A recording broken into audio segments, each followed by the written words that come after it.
Welcome to this latest edition of the Real Deal podcast, episode 832. Excuse me.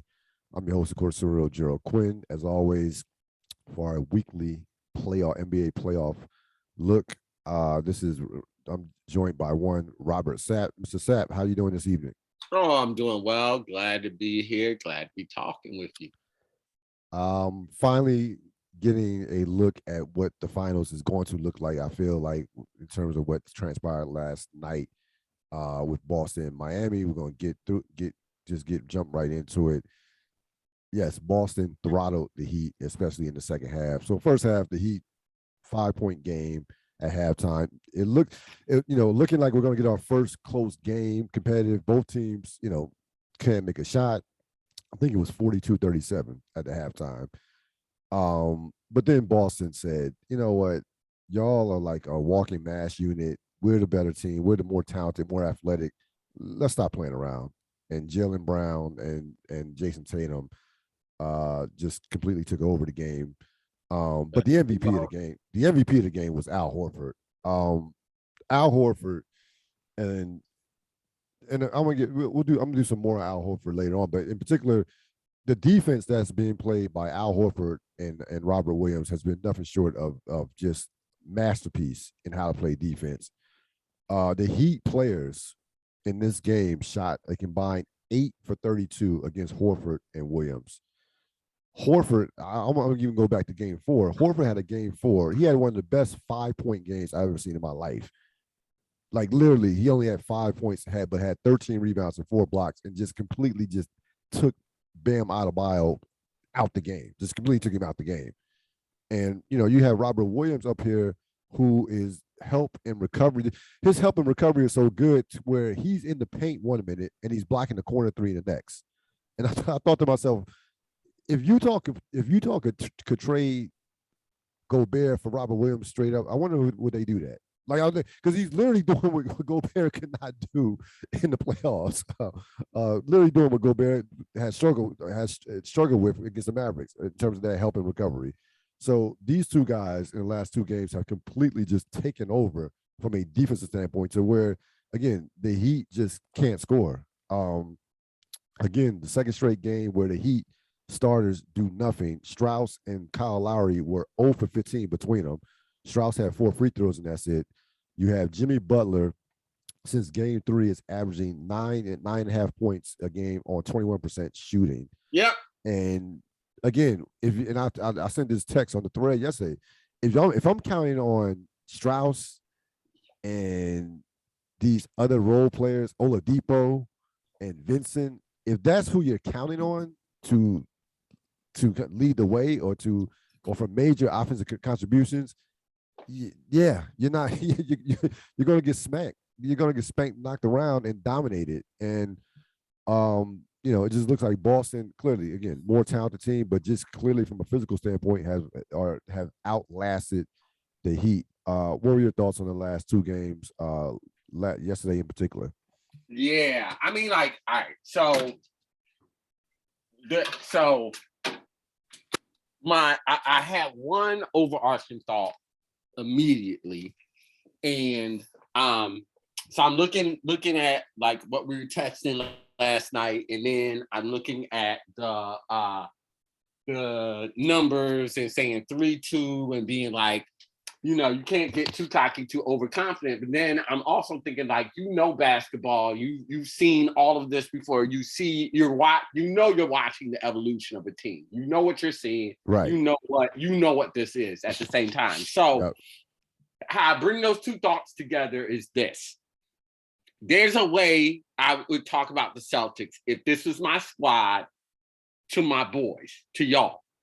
There'll be a very specific way I would talk about it, and I would have utmost confidence in what I'm seeing. Right. The way that I'll talk about it in more of an analysis perspective is we can't say the things yet until they've proven it. Right. Right. And so it's just like I see what's evolving. So like they're checking off the boxes. They're checking off every box. They're checking off the boxes. They're checking them off just systematically, right? Like this is what it looks like to be a young team getting to that championship level. This is exactly what it looks like, bit by bit. We get punched in the mouth by Butler. He does all this. He makes us look crazy like fools. What do? From top to all the different things. So that's that. But then when you start going into Horford, it just got me thinking. So I started getting chills as you were talking to Horford. Talk about Horford. Horford is doing for the Celtics exactly what I hope Von Miller does for the Buffalo Bills. Meaning, yes, he was that OG. Yep.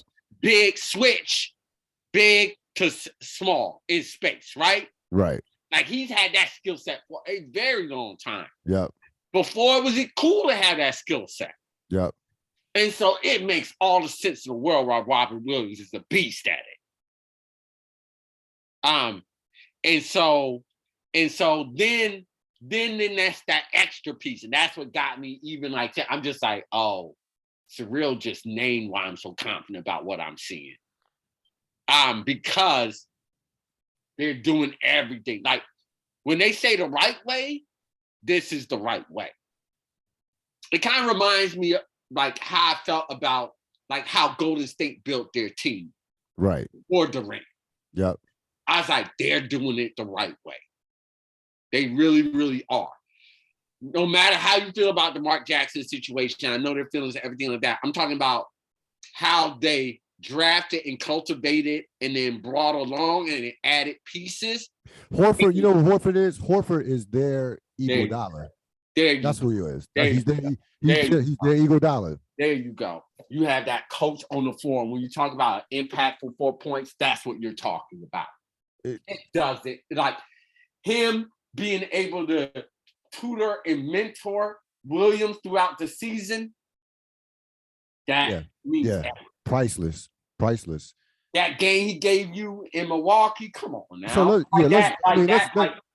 go through it. So it's moves and things like that that makes like that makes that gives that extra championship umph.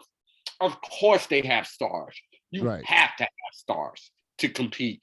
Yeah. Of course you have good coaching. You have to have good coaching to compete at this level right now. Or at least good in-play, in-game coaching, right? Right. But it's those other little tweaks that's going to get you to that championship level.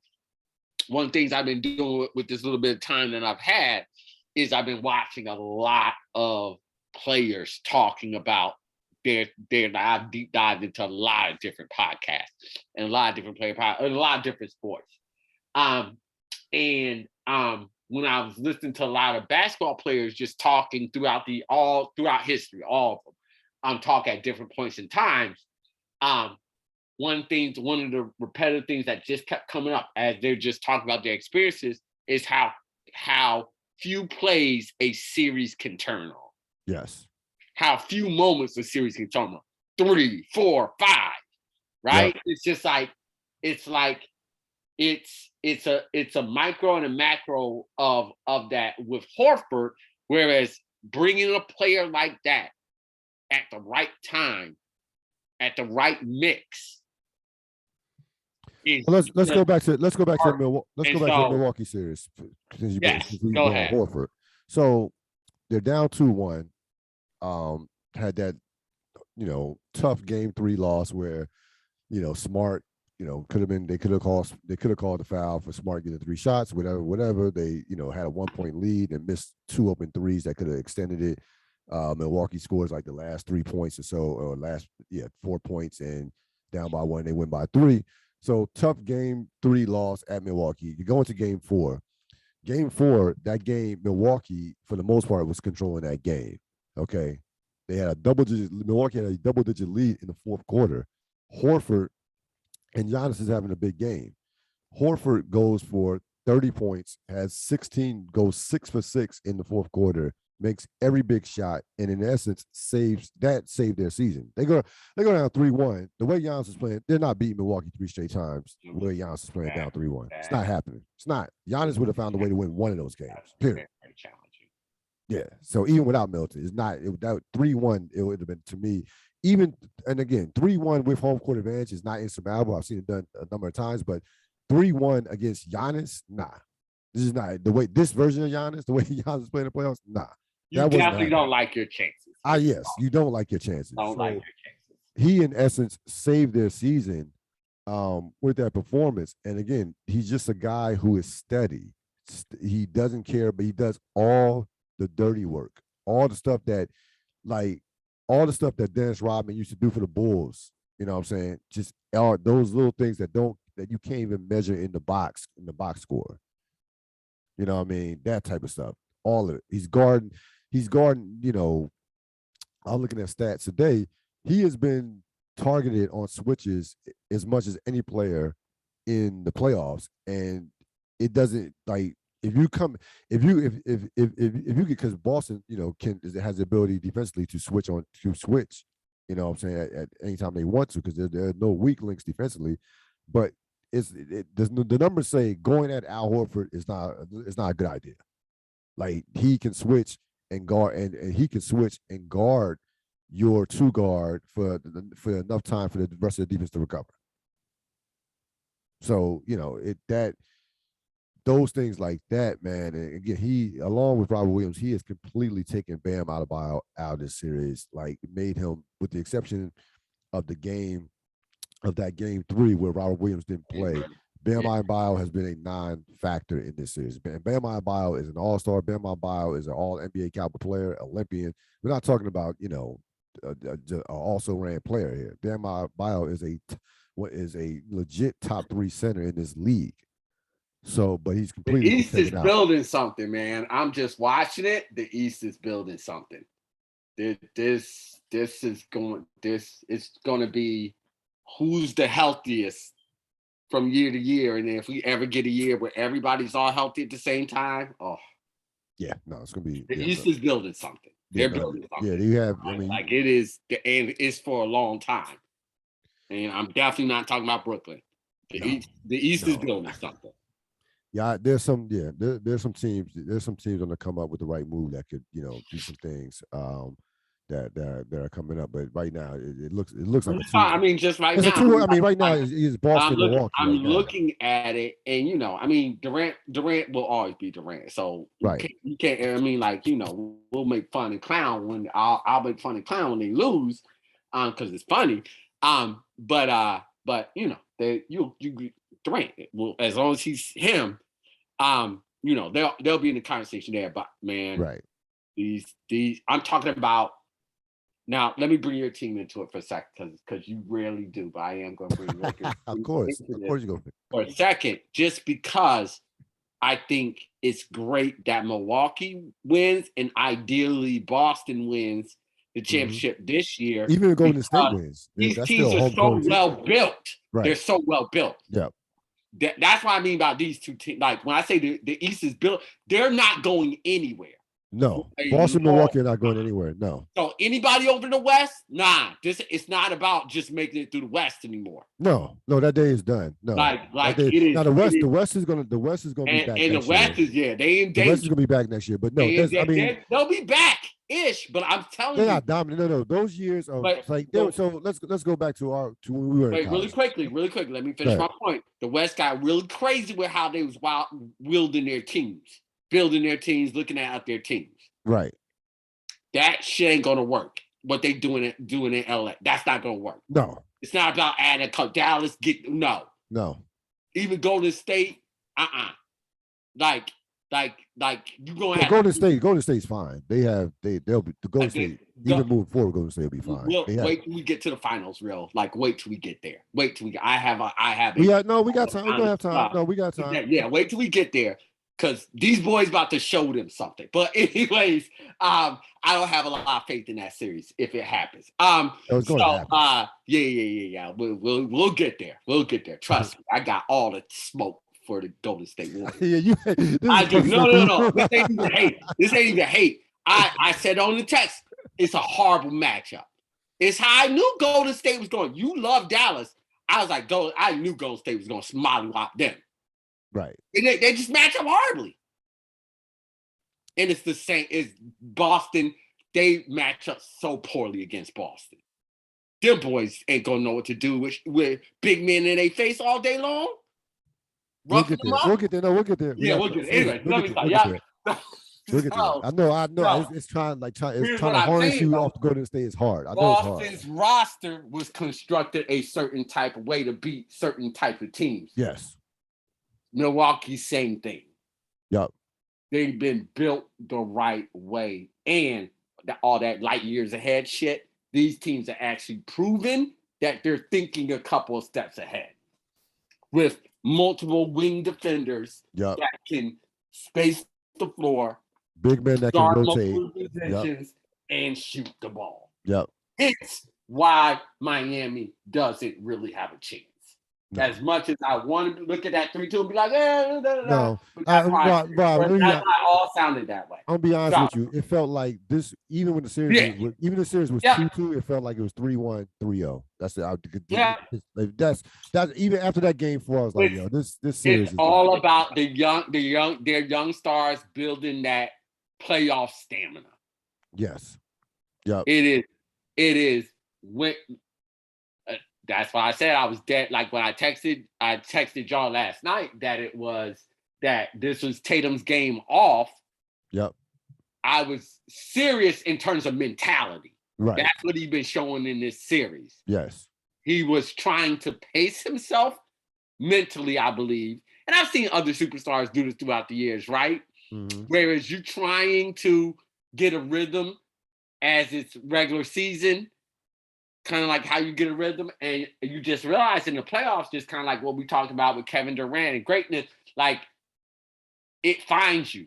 Like the pressure finds you, the moment finds you, all of it finds you. You cannot hide from it in the playoffs. There is no time off. There's no games off. There's no anything. Now, collective as a team, you might take that big L and you come back the next time, but the superstars, y'all got to show up every single game. Win, lose, sleet, snow, rain, shine, you got to show up every game. Because if you don't show up, you damn sure can't hope the role players save you. No. If they do, that's just magic. That's Merry Christmas if you get a game like that. What's the game? Mike Miller came up with the, however many threes he had in the final. Those games are Merry Christmas, but you can't expect those. You can't count on those. You can't hope for those. But what you got to have is your stars playing consistently. That's a must. And that's what any young star trying to be a superstar has to find out, has to figure out. We'll get to the superstar thing later. I mean, I'm setting it up. You did a great. That's a great setup, a great tease, because we're gonna say. But it exactly applies right now. Tatum had to have that second half. He doesn't have that second half, they don't win.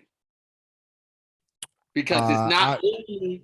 No. I actually thought they would have won regardless, to be honest. No, because the reason why your stars have to step up consistently is because it elevates everybody else's play. If your star's not able to do that, then that other play that you see does not rise to that level. Horford can't do that but one game a series, maybe two.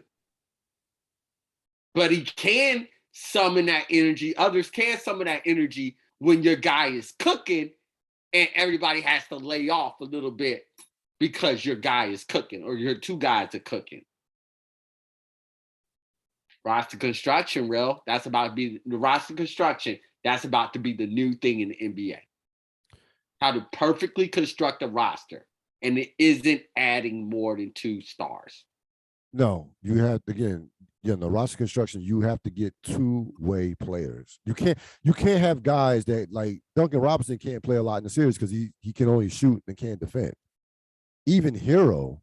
That's what I'm saying. Like you can't have these yelling about Hero. These one-way players. No, you gotta have like You gotta have Yeah, you gotta have three, and if they, you gotta have at minimum, they gotta be Danny Green, like when he was in his prime. Like ain't nobody worried about no hero.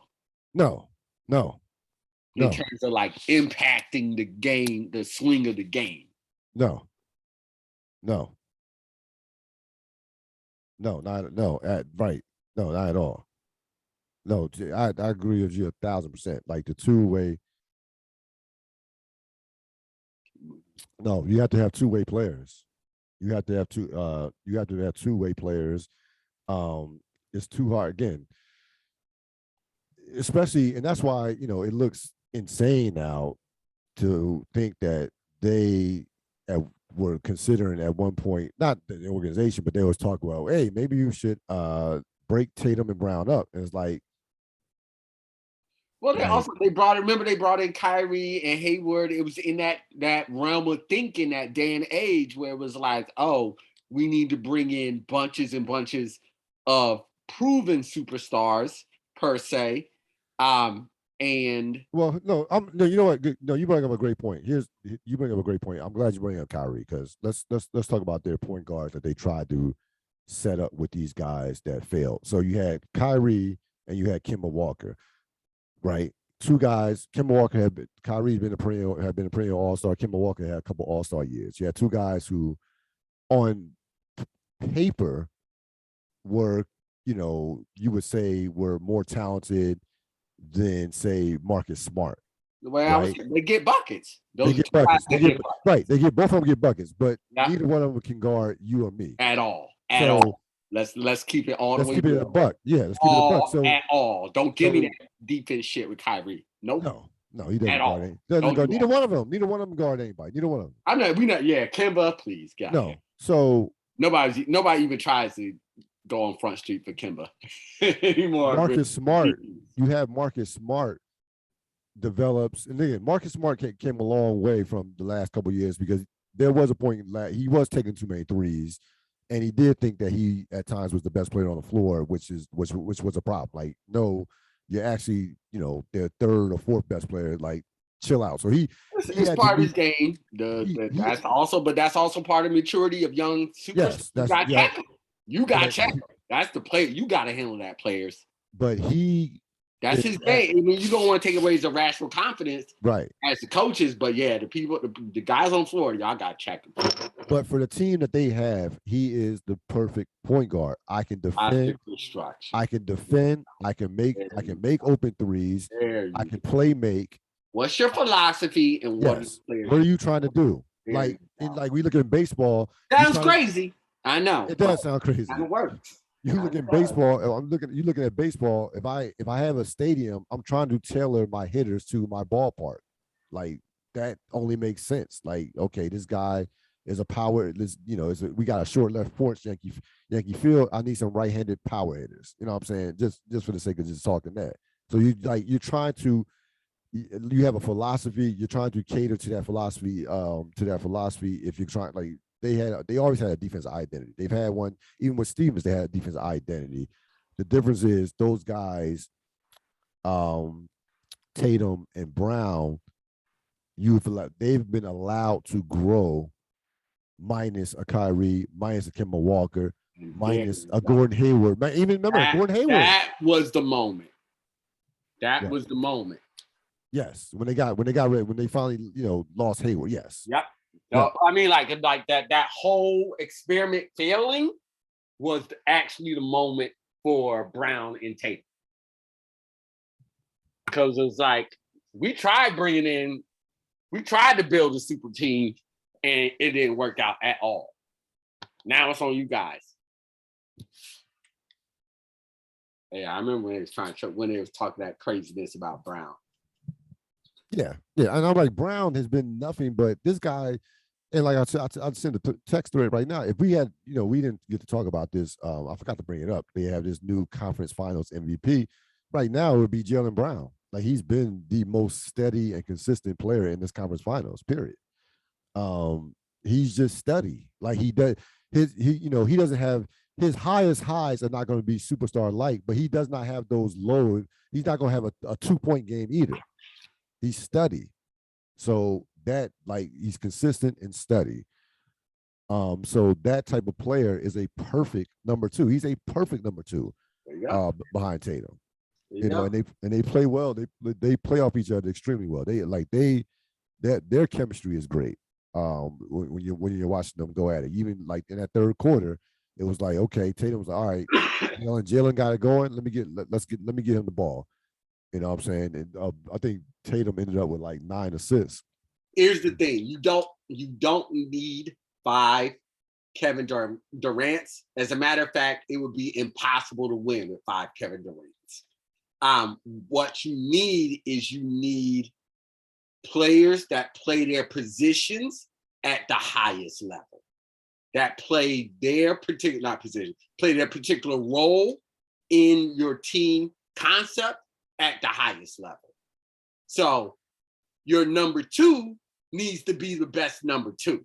What can be damaging, as history will tell us, is if you have a number 2 that thinks they're the best number 1. Yes. Then it makes it wonky. Makes it real wonky. And then that's when everybody's figuring things out all through the season and deciding who's going to take the last shot at the end of each game, and just gets weird.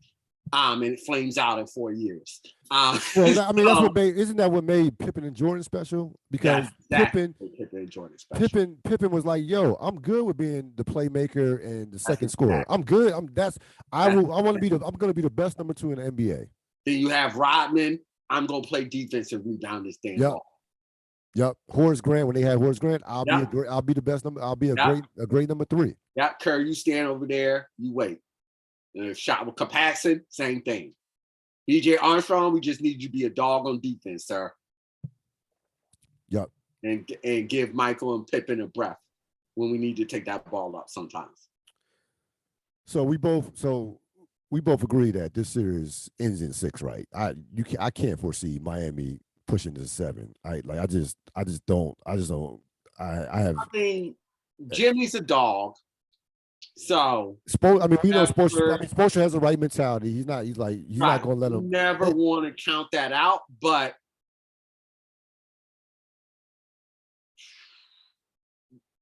Boston's locked in. Yeah, I think Boston. I think you got those guys can smell it. I think they can smell it. Yeah, I think they can smell it. I don't think. Here's the thing. Before this game, I would have said it's going to 7 because I wholly anticipated a no-show-ish type game by Tatum, which he was completely showing in the first half, and I thought they would put that one back up, and then the Seas would take it at 7. So that was kind of like what I was thinking. And then I was also thinking, the game is going, what is determining if the Celtics don't win, sounds simple as all hell, of course, is if they make their shots, particularly their threes. Because an average three-point, efficient-esque three-point shooting night by the Celtics is a great one by the Heat. Right. It takes so much for them to score the ball. Efficient. All the Celtics have to do is do a decent way of protecting the ball. There you go. That's all they have. That's literally all they have to do. So can I see an atrocious night coming from the Celtics? Sure. And if that happens, they'll probably lose. But that's the only thing. That's the only way. That's honestly the only way. I just can't see. If we're being honest, it's not. They just don't have enough. They don't. If Jimmy Butler, you talking about 9.5 points a game last 3 games, that's not. That's not going to happen. Jimmy Butler needs to get 30. Jimmy, like we said, superstar. He has to be amazing. That's just the entry fee. Like they can't win and you not play great. It just ain't a thing. That's not a thing that can happen. So he has to be amazing, and then the Celtics have to shoot horribly. Yep.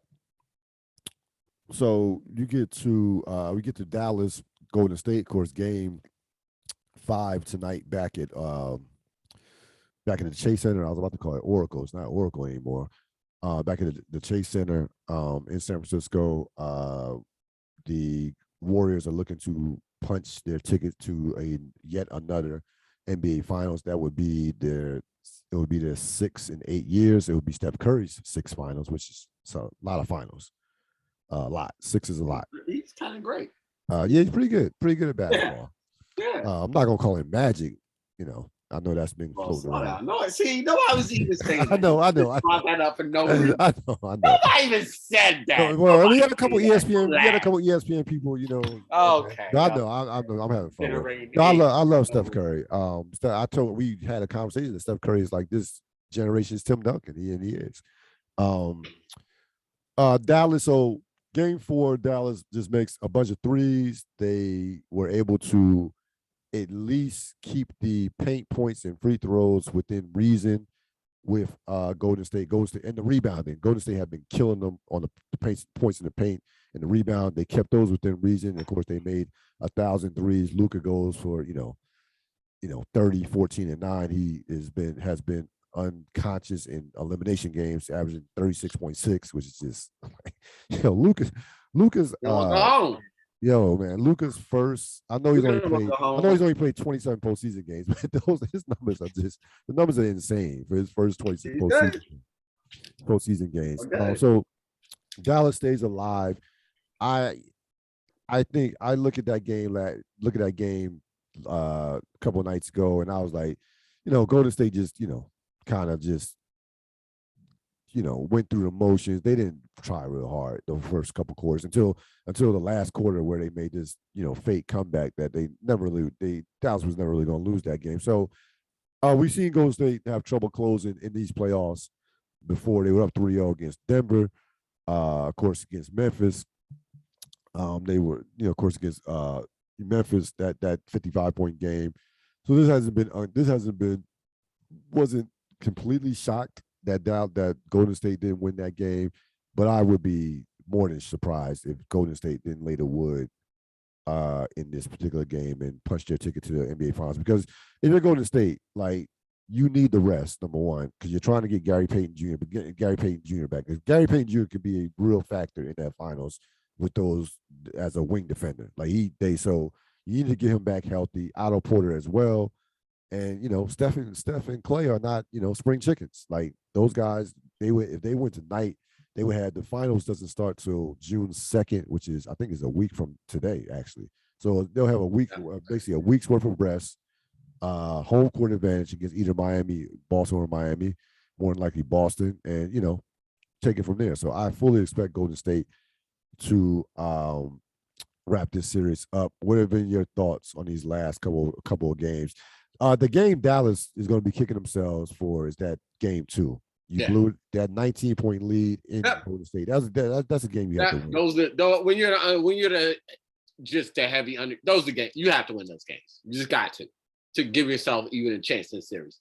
I mean, when 3-0 shot goes, series is over. Right. I was fine giving Dallas that game just in my mind. Golden State close this out. We've seen this too many times before. We know the ebb and flow of a series like this. Luka will come and play. He'll ball out, but it won't be enough.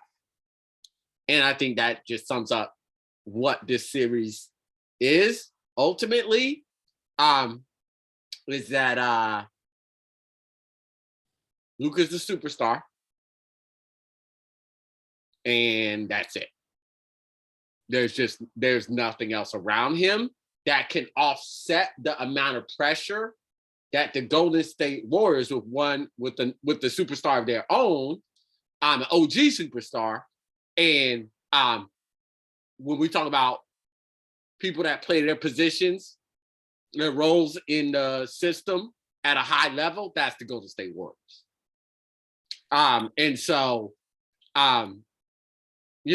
There's just way more support around Curry. They play too similarly, and Golden State plays it better, both offensively and defensively. Yeah, I mean, the bottom line, and I got caught up in how poorly Golden State was playing, the Dallas momentum, but the bottom line is Dallas is not only with the talent, but Dallas is not ready for this level. Dallas had Dallas overachieved. Their roster is not constructed appropriately to contend for a championship. No, absolutely not. No. And you're going up against a team that is a championship caliber team that's been there, done that. Dallas did. Dallas, and I texted. I texted the thread yesterday. Dallas shouldn't have beat Phoenix. Like we're still trying to figure out what fuck happened to Phoenix. Dallas should not. Dallas shouldn't have beat. They should not have won that series. Like we'll never know. They don't know. No, those one of those like that. Now you got to go into conspiracy theory. That leads to conspiracy theories. It is that 100%. Yeah, that 100%. Conspiracy theories. Yeah, that 100% leads to conspiracy theories because there's no way in the world. Talking about whose mom or did somebody something. I told you like somebody's wife was sleeping with like somebody's husband sleeping. Yeah, like somebody's husband sleeping with another wife. Yeah, y'all were not interested in playing that game at all. But the conspiracy theory, yeah, but that loss made no sense. That it made zero sense. Zero. Going to 7, okay, we've seen that before. LeBron took the 2008 Celtics to 7 games. Luka, very similar situations. So we've seen the dominant player. Yeah, we're not doing that. We've seen the dominant player do that, but actually win the series and in your hometown, on the road by basically 40 points, like no. Yeah. And Luka's very good. He's not LeBron. Let's not do that. No, he's not. No, he's very good. But there ain't no way that's happening. But but look, Dallas had a great season. You excited about the future? Like these are the good times. Here's the unexpected, like when. Rob. Here's the thing. No, this is dangerous. I'm saying that, but I'm saying that with this caveat. Dallas had a great season, but that roster needs a lot of work. Considering what the West is going to look like, this was the perfect year for them to sneak to make a run like this. Well, I have to say this. Everybody keeps saying what the West is going to look like. That's always assuming these Negroes is going to stay healthy, and they not. So let's stop it. That's fair point. I'm not doing it. So the West is going to look like it looked, where half of them will be sitting with an injury or a concern about life, or who knows what. That's what the West is. That's also part of roster construction these days. You need people who want to play all the games.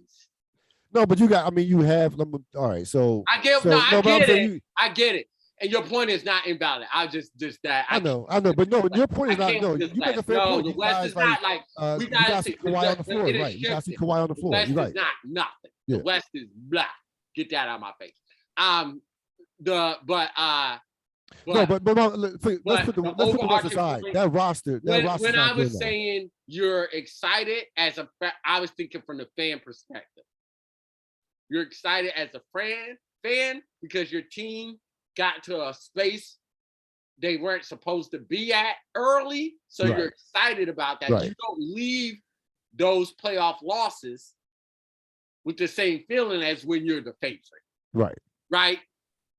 Dallas losing in this series is a very different feeling than Phoenix losing the last series, right? Yeah, like 1,000%, right. That is devastating. But the cautionary tale here is Atlanta from last year. Yes, absolutely. Oh man, I can give you a number. We can give you a number. So Orlando from 2009. Yeah, it's a number. There's a lot. That's what I'm saying. It's been a lot. I've seen a lot of teams.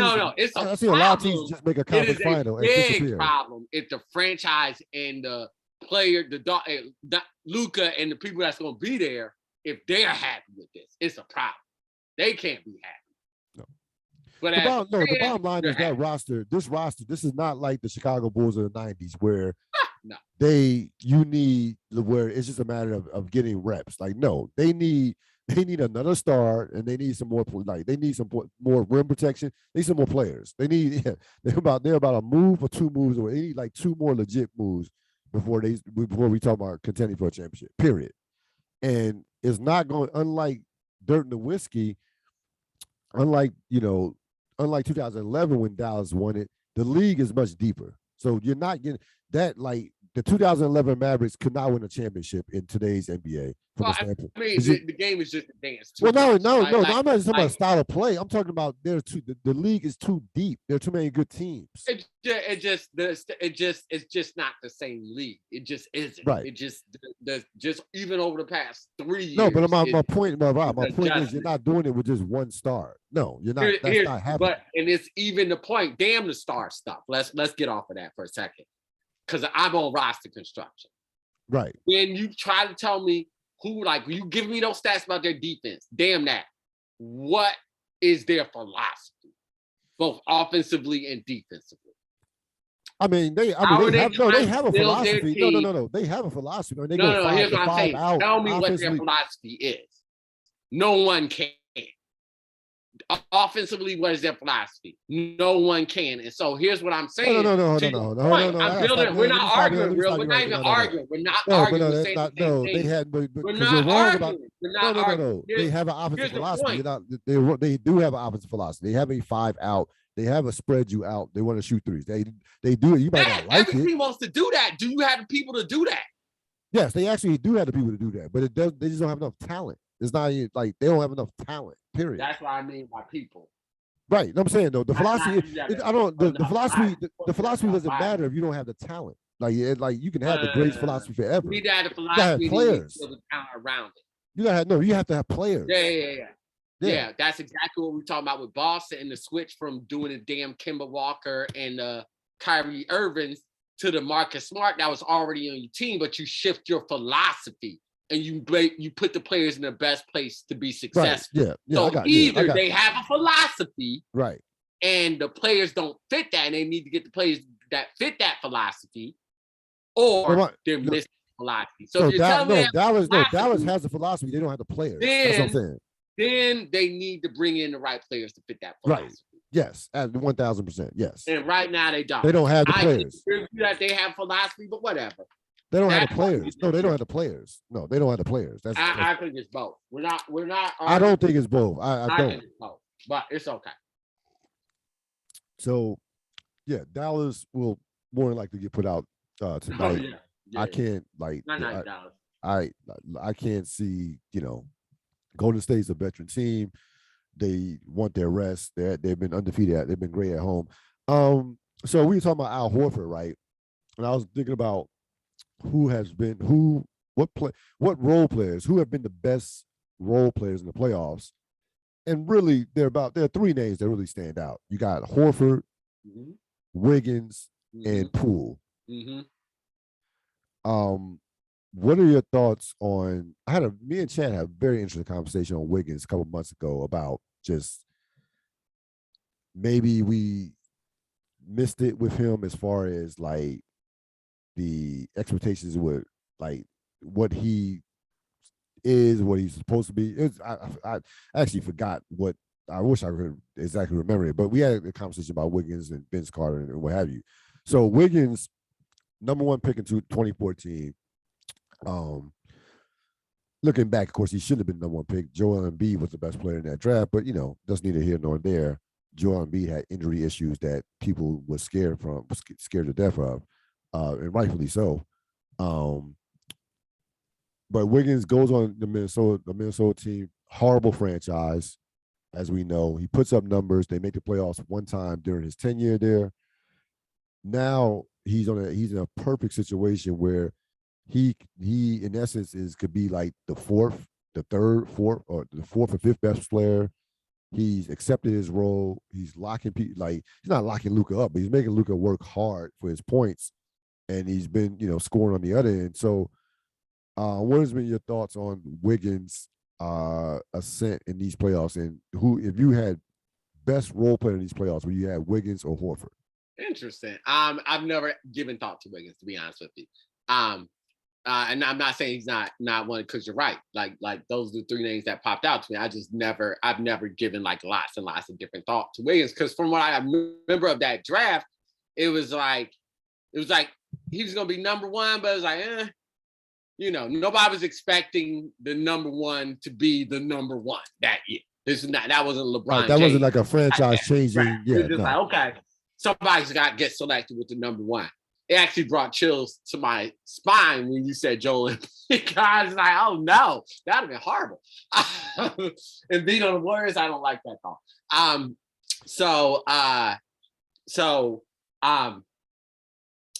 But with that being said, but when you were initially talking, my mind always flashes back to Anthony Davis when he was drafted by New Orleans Hornets. I was about to say Charlotte. The Hornets and the Pelicans, you mean? And Pelicans, sorry. Yeah. And one of those, whatever. Who cares? And that's why everybody wants to leave as soon as they get there. Nobody cares. So damn me to remember that. Here's the point. That was actually one where it was expected he was going to come, and I remember people talking about instantly making him a championship contender, stuff like that. And I think it's not that people are wrong. You were wrong. Anybody's wrong. Anything.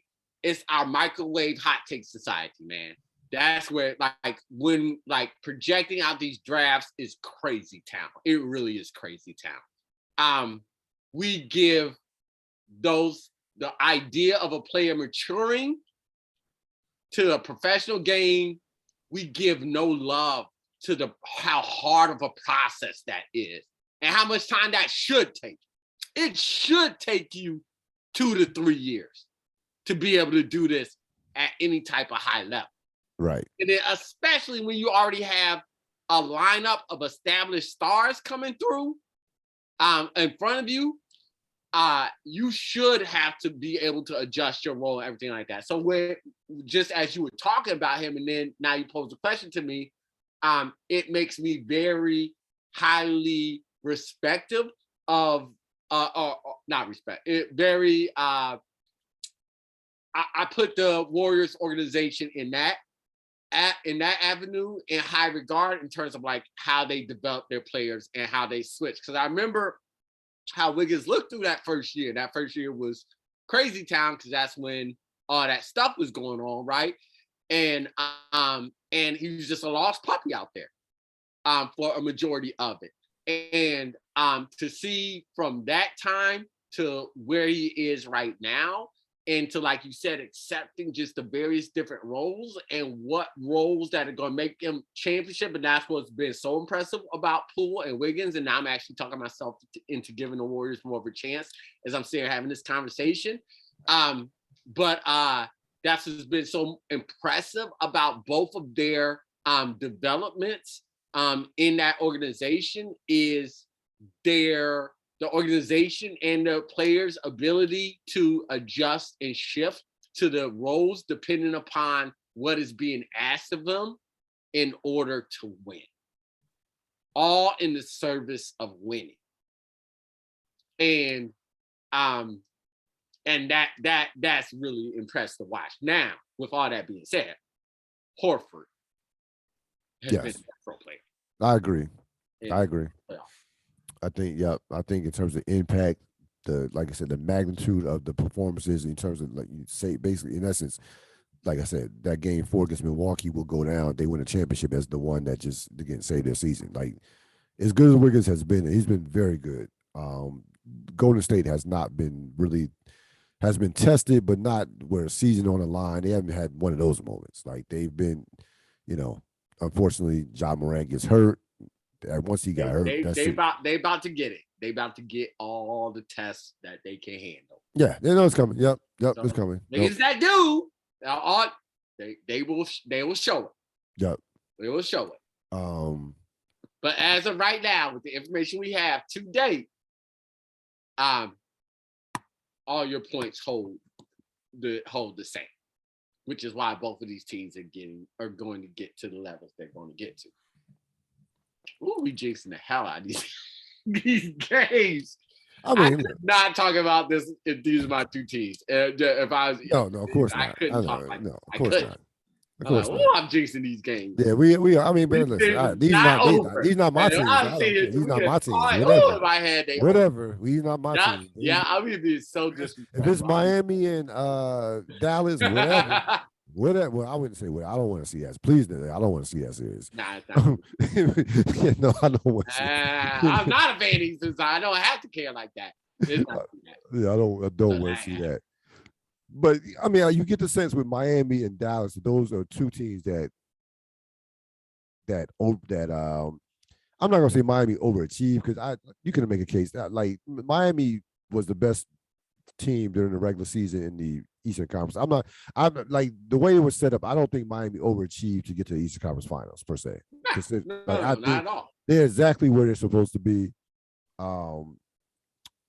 Dallas overachieved. So, but what's again, but the teams that are in control of the series I mean, but look should at it. be I mean, they should but be in control of the let's series. keep it all the way 100. Dallas is there because they faced a mentally weak team. Yep. And the Heat are there because they faced a mentally weak team. Facts. The Sixers and Phoenix on paper were better than their respective opponents. They were. They were. We're mentally weak. All right. Philly way more so than Phoenix, but Phoenix became the most mentally weak in the worst moment. Yes. The worst moment. So, they can't say shit. So No. So you brought this up and I loved it from a standpoint of it's because we hear again in this hot take microwave sports society overreaction to every performance. We hear the term superstar, especially in the NBA. Superstar. See, in the NFL, the NFL and baseball, just all the things. Everybody all the time. Like, it's in the NBA in particular, because the NFL you actually can be a superstar without your team winning because you're how dependent you are on the other guys. Right. Same thing with baseball, like Alex Rodriguez could hit 50 home runs and 130 RBIs, but if the pitching sucks, his team's not going to win. But in basketball, you 5 players on the court, 10 players on the court, 5 players on the team. One player, of course, has the biggest impact. It can have that kind of impact. Here were my 6 guys who are the legit to me superstars, and I have hold on. Define. So yes, let's go from there. Let's go from there. You say you define. The criteria. Your measurement of a superstar. The criteria for the superstar, you have to be the best player on a team that baseline is a playoff team. That's the baseline. That's the baseline to me. For me personally, and everybody on this list everybody on this list checks off this box. You have to have led your team to at least one conference final. Like it's a conference. It's not the NBA finals. It's a conference final. Okay. Like I can't. You can't tell me you're a superstar and your team's getting knocked out in the first round every year. You can't. Like I can't do it. I'm looking at one person on your list, Ril. Not so sure about. Everybody's been in the conference finals. It's on this list. Okay. Yeah, everybody. Jokic was in conference finals 2 years ago. I know the bubble. Everybody wants to erase the bubble. That's the one I couldn't remember. That's the one. That's the bubble. Yeah, we beat the Lake. We beat them. We beat Denver in the conference finals. Yes. So, that's why I couldn't remember. Yeah. Okay. Yep. You have to be available to play the games. I would say you actually have to be durable. Like that's fair. I do. Now. You want to say people are going to knock Durant, LeBron are fossils. No. People shut up. Exactly. Right now. Exactly. Come on, stop. Exactly. Yes. The rest of these guys are and even those two are. Everybody on here has been durable. Okay. I agree with everything you're saying. Then I'm just adding one, but it go ahead. No, I want to hear yours now. That's why I want to hear yours now. What led to everything about this, consistency. Go ahead. Yes, consistent dominance. Your best every single night that you're out there. Yep. Period. That's what a superstar does. I needed that as my baseline. And then everything else you said, I echo 100%.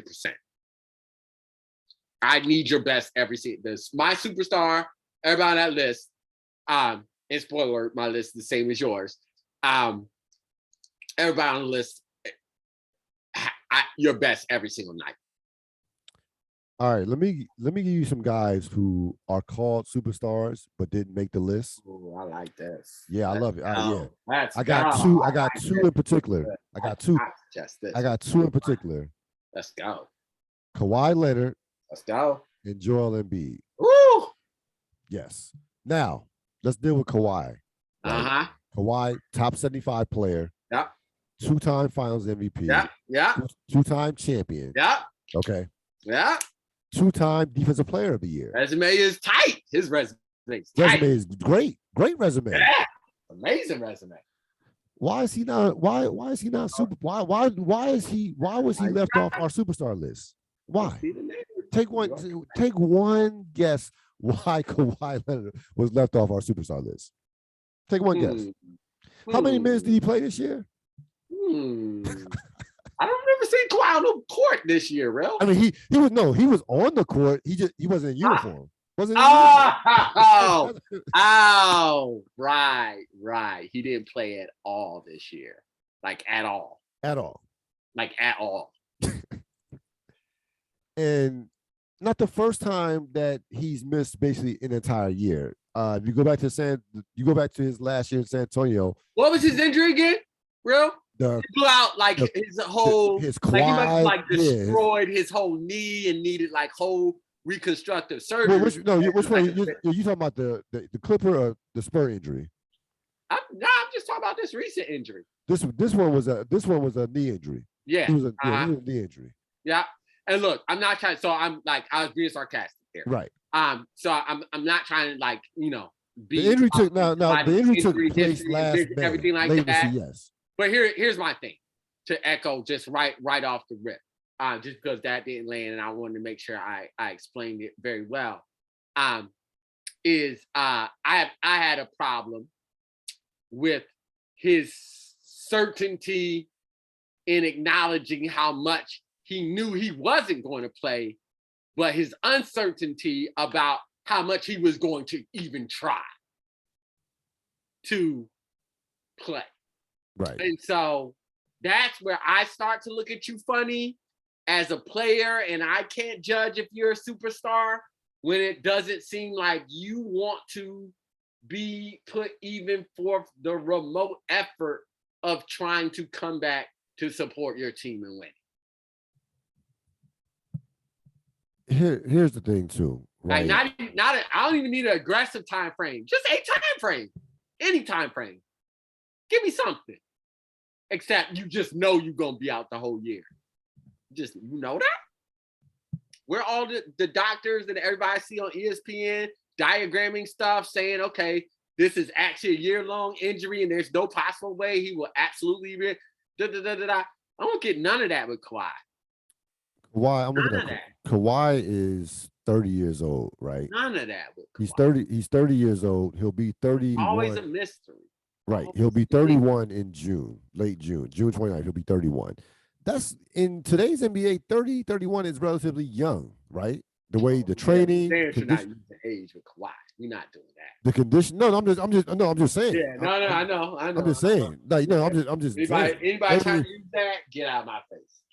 I'm just saying 31 is relatively young for in 2022 for a basketball player. Like you should at 30, 31, you are right in the middle of your prime per se. Okay.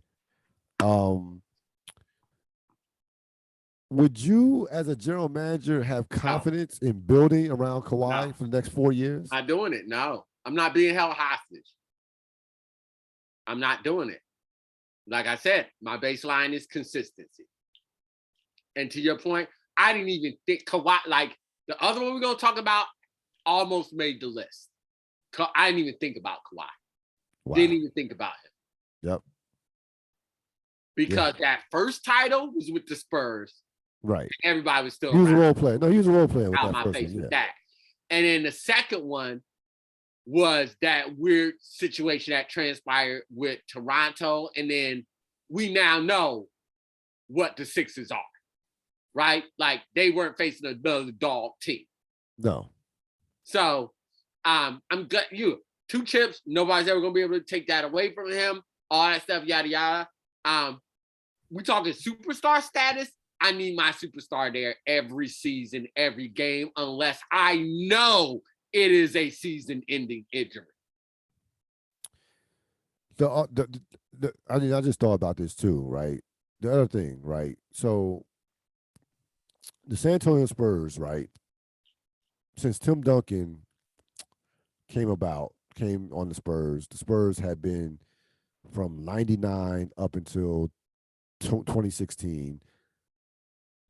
Or really, we want to say 2015 when the Warriors, kind of broke out. The preeminent franchise as far as consistency, stability. They knew how to draft as far as getting late round picks. They had the great coach.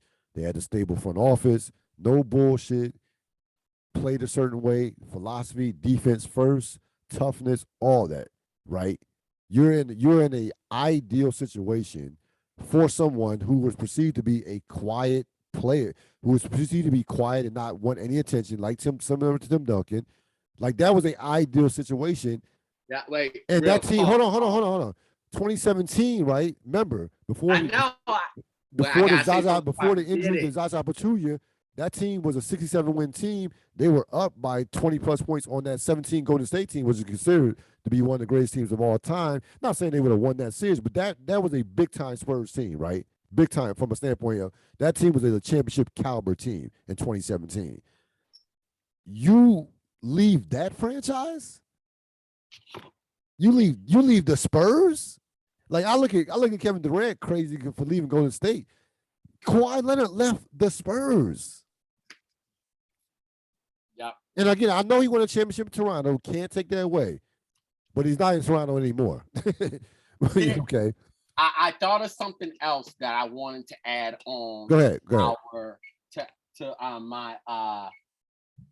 To my requirements. And this is one of the things I was listening to a podcast. They reaffirmed it and he put it in a way when a player's podcast, they put it in a way that it really made sense, that I like, that put my thoughts together. And it's this is because I was trying to think, Kawhi is a tough argument to make against anybody that is listening to this and who will listen to this. And I can imagine myself arguing in a barbershop, everything like this.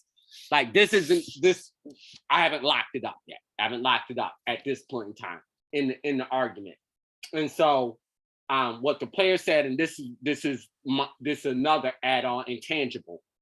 The superstar not only needs to want to take the last shot, but also needs to want that pressure that comes with making and missing that last shot.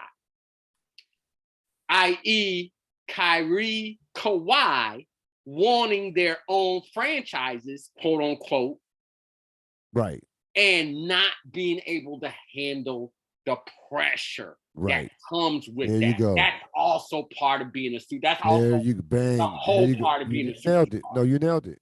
And so that, as you sit there talking, I was like, I got it. I remember the thing that why I didn't think about Kawhi at all because of that reason right there. When he had them boys around him, cool. He could do that thing. When he was in Toronto, just chilling for a second, because I'm about to be out of here, whatever, cool. Do that thing. No, but think about this. No, to your point, right? To your point. I'm glad you brought that up. To your point. San Antonio Spurs, one of the best organizations in sports. Toronto, even that Toronto team had been in conference finals, had been in like 2 or 3 conference finals. Oh, it was built to take. You had a ready-made. All they needed was a Kawhi type. They had a ready-made team that if you put a player of his caliber, a superstar talent, which he is, then that team could win a championship. Leadership, Lowry. Mark Gasol, they had all types of leadership. Great coach. We turned out to be a great coach with Nick Nurse. So they had a bunch of veterans. So that team, you had bitch ass Philly in front of you. Right. But I'm saying, and a Milwaukee team that wasn't ready yet. Giannis wasn't ready at that point. So they got, they get there. They again, Durant hurt, Klay Thompson gets hurt. So injuries happen. They took advantage of it. Cool. You get to LA, right? This is your team. You brought Paul. You basically brought Paul George there. You call, you know what I'm saying? This is your franchise. This is your franchise. You get to LA, you have a 3-1 lead against Denver. good team, definitely not no great team, but very good team, you blow that lead, have a horrible game 7. Horrible game 7. And I don't think, like I said, I don't think he took enough heat for that. And that clip right now, the Clipper thing has been, let's be honest, it's been a failure. His time as a Clipper, they lose in game, they blow a 3-1 lead. Number one, two. Last year he gets hurt, and this year he doesn't play. So that shit has been a disaster, a complete disaster. Again, I gotta know that you want to be on the floor night in and night out. This low management shit, like nah, B. This shit hasn't worked for you. It hasn't worked for Kawhi. Since Toronto, that shit has not worked.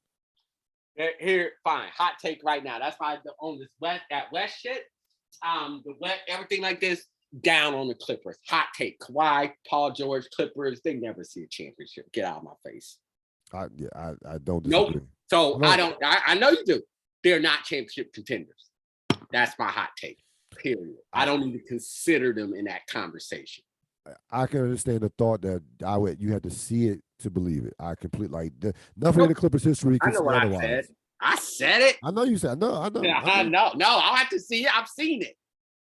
I know what Paul George. That's why they're not on this list, Ril. I know what Paul George is. I know what Kawhi is. Nope. I'll have to see nothing else. Nothing else. So that is you're wondering that is why we don't have Kawhi as a superstar. At all. Oh no, I didn't. Paul George wasn't even on the list. I'm kidding. Paul George. I'm not even trying to be a superstar. No, that's all. Exactly. The second person, of course, that finished second in MVP. I'm just trying to be a good Robin and failing at that. Yep. Yeah, exactly. Exactly. Joel Embiid. Why is Joel Embiid not a superstar? Here, I have the answer already, even before. Even what I think, but I kept saying, Kawhi. I keep forget. Now, not even I forgot. It's like Kawhi wins that championship. I'm only thinking about Toronto and Philly because Philly should have won that series. Yes, they should have. Yep. Toronto should never been in that championship at all. No, I mean, and folks, if you remember that Philly team had Embiid, Simmons, Jimmy Butler, J.A. Redick, Danny Green. No, they didn't have Danny Green at the time, but that team was loaded. That was a loaded Philly team. Loaded. On top of that, consistency being my hallmark, and then responsibility. I need my superstar to take responsibility. Accountability. Yep. Accountability, great word. So Joel Embiid, for me, missed the cut. He was the one that was close. I had him and then I took him off. Okay. Because I was like, because when he's out there, he balls. Right. Yes, he balls. Yes. And I see it. Like he's a dog out there.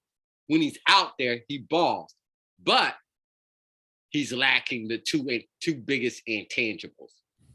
You never know when you're going to be able to count on him. You never know when he's going to be out. So counting on him becomes tricky. Yep. And in the biggest spots come the biggest mistakes / meltdowns. Him, teammates, whatever. Either he can't be there or they can't function together on the court, whatever have you. And that's a part of leadership. And then when you look to see about who's going to take accountability into fixing it, he never takes accountability for it. I completely agree. That is why I'm also firmly on the side of them guys, that organization as constructed right there, like they are, they're not contenders either. No, of course not. So number one, availability. Like I need to see Joel Embiid make it through an entire season and the playoffs, not injured. And we haven't seen that. I think that's a legitimate, I don't think that's a lot to ask for if you want to be considered a superstar. Like you're actually on the court and you're not your health doesn't compromise your play. That's number one. And I know you mentioned that. The second thing is, and I had this in one of my criteria. He's never been past the second round. Like, we talk about all these, MVP runner ups and all these accolades as far as all NBA. Cool, that's nice. You've never been past the second round. Okay, the second round. Yep. I can't. And look and listen. It's not like Joel Embiid. Think about this, Luka. This is only Luka's fourth year. Mm-hmm. It's only his fourth year. Joel Embiid's been in the league since 2014. Isn't it? You're young, but you're not that young. So no, I can't. No, you can't. You don't check those boxes. I can't put you as a superstar. Like he he doesn't. You know what else he doesn't do? We talked about this about the. Oh, I'm glad I thought about this. Aaron Rodgers, perfect. He doesn't inspire people. Does not inspire teammates.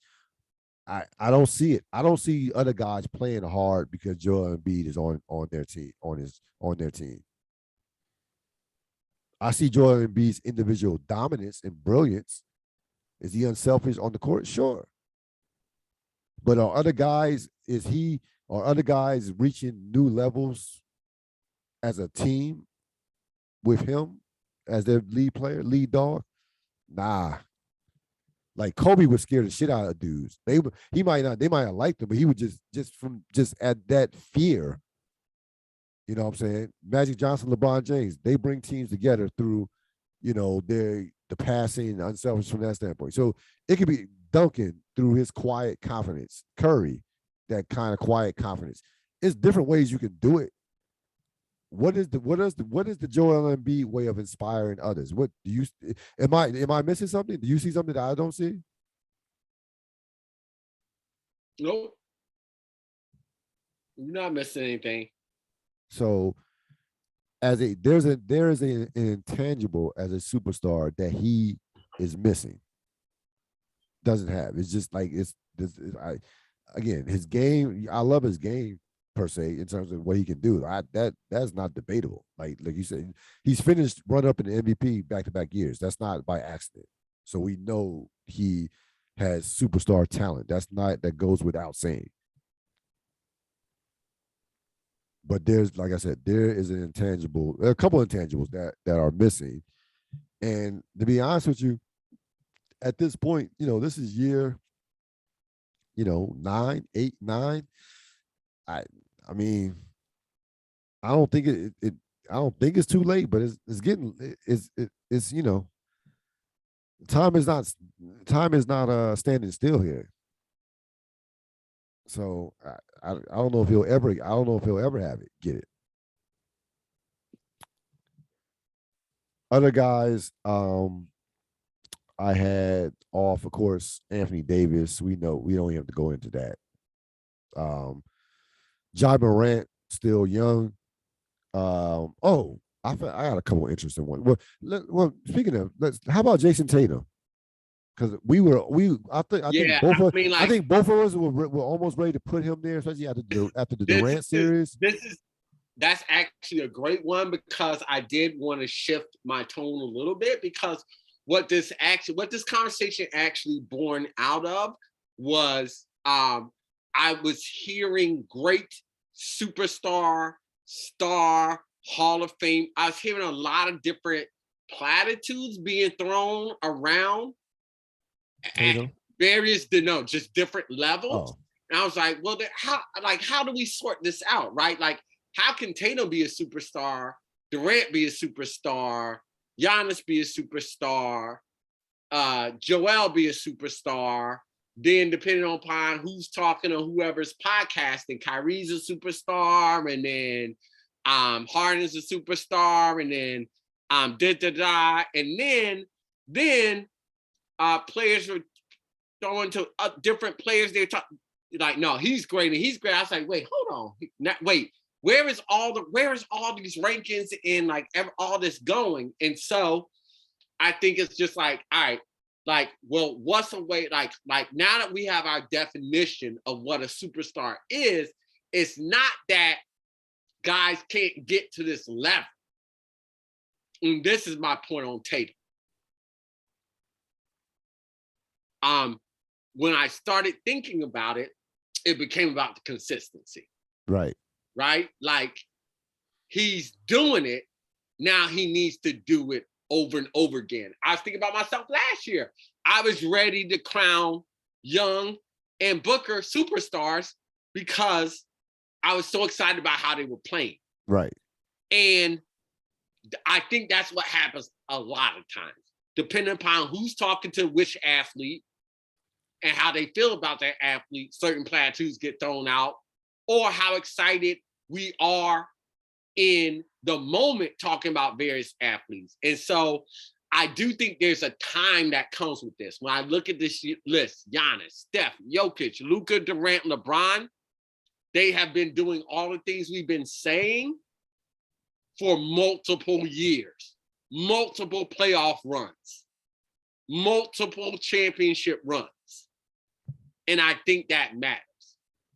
Do I think we could like put a gray line under number 6 and then like write in budding superstar and then directly under it is a Tatum, is a Morant? Absolutely.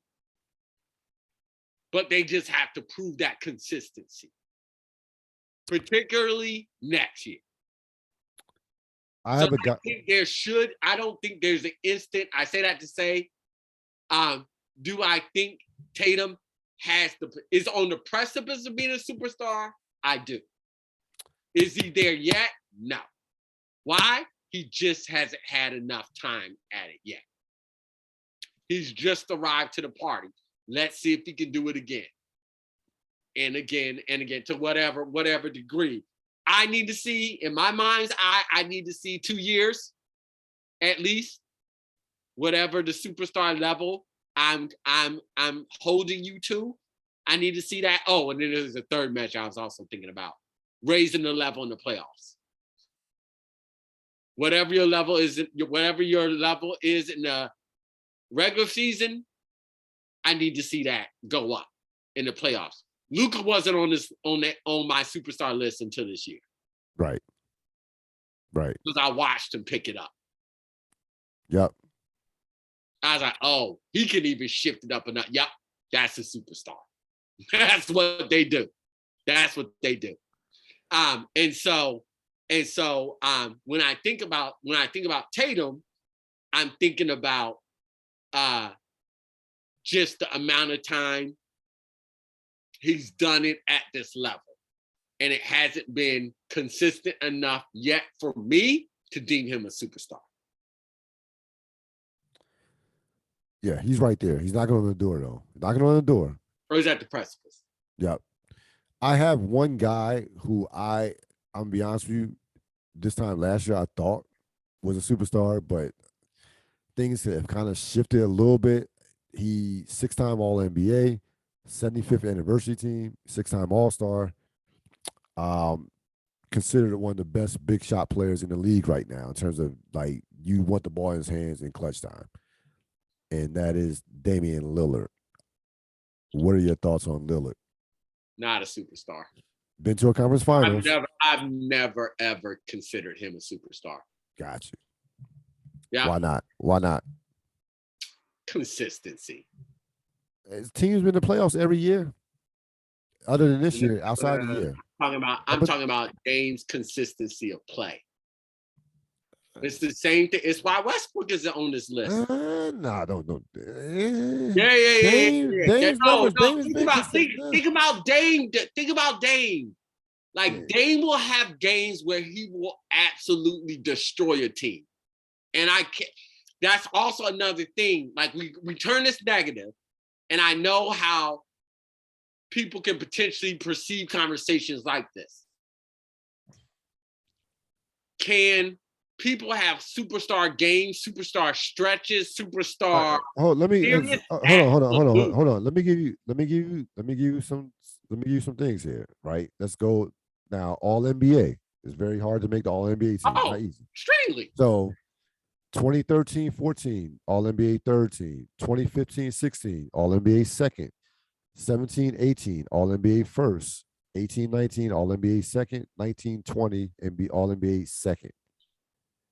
20-21, All NBA second. You want to read off some of James Harden's accomplishments? No, I mean, yes. I mean, No, see, no. I know you're right. Like you're right. That, you could, yeah. No, the people in Portland would kill me right now. They just absolutely eviscerate me. No, I agree with you. I don't think he's a superstar. I'd be the craziest person in the world talking to them, and I get it because we turn these things so negative. But with Dame, honestly, the proof is in the pudding. The proof is in the pudding. So you don't like his, you don't think he's been consistent enough. Portland ever been a threat to win a championship with him there, Ril? No, they haven't. Thank you. Even that year they were in the conference finals, they were not. Thank you. No, it's fair. I didn't have I didn't have him on my list. I had him on the outside, the say other the receiving votes list per se. If we were doing like rankings, no, I didn't have him on the list as far as a superstar. Obviously, he's not on this list. But I just wanted to bring him up. Yeah. No, I get it. I have friends. I know what they're saying. I know exactly what they're saying. Yeah. Now again, there's a separation. Dame is a franchise player. He's a franchise player, but now there's a difference. He's a franchise player, not a superstar. There's a difference. Carmelo Anthony was a franchise player. That's another great like topic is like, all right, so where do we rank all these different sayings, right? Superstar, great, franchise, yes. Like, let's put them all out there and then let's put it there, and then we could put the players underneath each. I mean, we don't have to do it live. Right. Put the players underneath, because what happens is if we're talking about these 6 players who are all great, everybody will think, oh, you shitting on the other players. Like, they're not. Of course, Dame is freaking great. Of course. Great offensive player. Of course. Plus, I mean, let's be play great offensive. Yeah, and that's what I'm even saying. That's what I'm even saying. The way I've been hearing great used, great is the next level down from a superstar. So if we don't define it as that, I'm fine not using that word. But I'm just hearing that. The way that I hear that used nowadays is under superstar. If he would have made it to the finals this year, I would have had to take serious consideration, but that's not going to happen. I had Jimmy Butler, but they're not. But no, consistent, but like no. The way he was playing in the playoffs this year, like if he got them to the finals, I would have had to take it strong consideration. But they're not going to get the finals, even though he led them to the finals in 2020. He had a horrible postseason last year, and needed to have he was having a great postseason up until this point, but didn't finish it off. So I can't take him into no, he's not. I'm not so sure I would even build a franchise around Jimmy Butler, to be honest with you. I think Jimmy Butler is a all-star caliber guy who needs to be in the right spot, which is Miami. Miami's the perfect spot for Jimmy Butler. So Jimmy Butler, if we're keeping it all the way real, he's several levels down from what we're talking about here. Yeah, no question. You're right. Yep. He is the superstar of hustle, play, build themselves up, and maximize every part of their talent. Yeah, he absolutely is. Yeah, he did. But we talking nosebleeds here. He's not at this level. No, this not. No, this is a different level. So really, the 2 guys that are coming, Tatum and Ja Morant, those guys are they're knocking on the door. Like those are the guys who are if we do this list a year from now, God willing, those 2 guys could be on this list possibly. I'm really interested to see what Trae Young's next season looks like. Interesting, yeah. I'm Yeah. interested in that. You know the thing about Trae Young? This is the problem with Trae Young, man. He is so bad defensively that it's actually starting to take away from what he does offensively. Like, and again, I know, and it looks like to me like Atlanta's gonna be one of those teams that just got fortunate that Philadelphia just mentally just fell apart Probably. and got lucky to get or lucky fortunate to get to the finals. Not the finals, the conference finals. I like Trae Young. I like Trae Young, but boy, man, what Miami did to him in this postseason, my goodness. Like he was a bad player. Like he didn't even he didn't even put up numbers. Like I didn't expect Atlanta to win. Atlanta wasn't gonna win that series. We know they were overmatched against Miami, but he if you forget about superstar, if you're even a star player, you can't get taken out of a series like that without an injury. There was no injury to him. Obviously, he was healthy, perfectly healthy. And Trae Young, by the way, Trae Young made third team Looking All at NBA. you, that when you said that, I just wanted to say, looking at you, Devin Booker. Looking at you. Yeah, yeah, you can't. Yeah. At least Booker had moments in the Golden State, in not Golden State, but in the Dallas series. Trae Young was horrible in that. I mean, there's no at least. I'm putting them in the same camp. Because yeah, no, that's fair. like No, how that's you fair. did, like, I didn't they even. both. No, that's fair. I You mean, think I'm so disgusted by I Booker's am just. performance Yeah, that I I can't think Booker. even. I can't even I see. think no. Here, I'm so I think more disgusted. highly of Booker because I think Fine, I agree with that. I think the problem. I think Booker I'm tries on disgusted by that defense. performance. I think Booker tries on defense. Trae Young just that like defensively, he is so bad that, like I said, it is taken away from what he does offensively. Like you can't like Steph Curry, right? Always has been picked on defensively. Steph Curry has built himself up to be a adequate team defensive player to where he's not a liability on defense.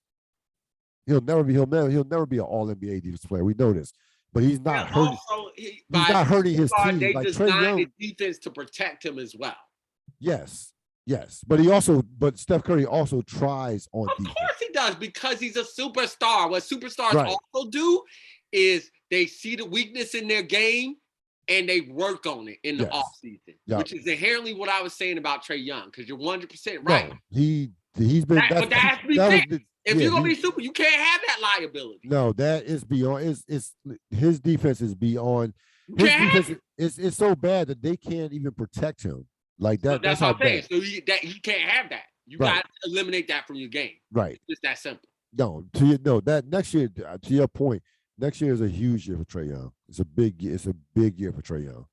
Big year for that team. I would be very interested to see what direction they're going in. They got a lot of decisions to make in general, but no, yeah, I mean Trae made a third team All NBA this year, but I honestly would have thought Trae Young not ending his career in Atlanta, so no, he needs to keep developing. Damn what the franchise does. No, he need I'm very next year, like to your point, is another name that comes to my mind is Donovan Mitchell. What do you think? Oh, good one. So good one. So this is where I put Mitchell, right? I think people overreact to Mitchell because Mitchell has had some big postseason moments. Mm-hmm. He's had some big ones. I watched him out as a rookie. I watched him outplay Russell Westbrook and Paul George and beat them in the playoff series. Let's not forget about that as a rookie. Mm-hmm. I also watched him go toe to toe with Jamal Murray in that series a couple of years ago in the bubble where he averaged like 36 points a game. 36 points a game and on high efficiency. He's had moments. I think the problem with Donovan Mitchell is number one, similar to Trae Young, he plays no defense. Like he doesn't even try. Like you can't be that athletic, that strong and that athletic and not even try on defense. Trae Young weighs like 130 pounds. Donovan Mitchell, you are you're only 6'1", but he plays much bigger because he can jump out the building and he's strong as an ox. He's physically strong. So there's no excuse for Mitchell to be that bad on defense. To be to a point to where a head coach says we're going after him. Like Jason Kidd literally said, "Yo, we're targeting Donovan Mitchell." Like that's how disrespectful that is. Very. Do you think anybody would? There's nobody gonna say we're gonna target Kevin Durant. No, hell no. Donovan Mitchell is frustrating because I think Donovan Mitchell has superstar potential, but to your point about Lillard and a couple other players you mentioned, it's that consistency. He's not consistent. Mitchell's like a lower level Tatum to me. Not as good, of course, and not as big, but he's just that consistent. I've seen too many games with Donovan Mitchell. He'll put up on numbers, but shoot like 7 for 20. Yep. And like no, like you, I think Donovan Mitchell can be I think Donovan Mitchell is a franchise player. Like you can build your franchise around him and make the playoffs and win around, maybe get to a second round, but you're not going. You're very limited. You're very limited. Like he's almost this. He might be this generation's Damian Lillard. To be honest with you. When you were talking, who was I thinking? I was thinking Trae Young, Damian Lillard. But yes, that could be a good comparison as well. Yep. Yeah, Mitchell's interesting. Maybe the players define the tier. Maybe that's what we do. Right? Like maybe it's like this, the Giannis tier is the superstar tier. Right. Right. And there's a yeah. You got a Booker tier. Yeah. Yeah. I don't know why that's making me laugh so much, but it is. Yeah, but Mitchell's interesting. People go so hard for Damian Lillard. I'm like, yeah. His game looks very beautiful. I did it. That shot was lovely. Here's the ultimate. But what has he done? It's always my question. Right. No, exactly. No, you're exactly right. Here's the ultimate. No, here's the ultimate criteria for a superstar. Right. I just thought about it, and this should have been number one. You either have to be the best. You either have to be the best player on a team that's won a championship, or have the potential to be the best player on a team that can win a championship. All those guys on this list: Giannis, champion; Steph, champion; Durant, champion; LeBron, champion.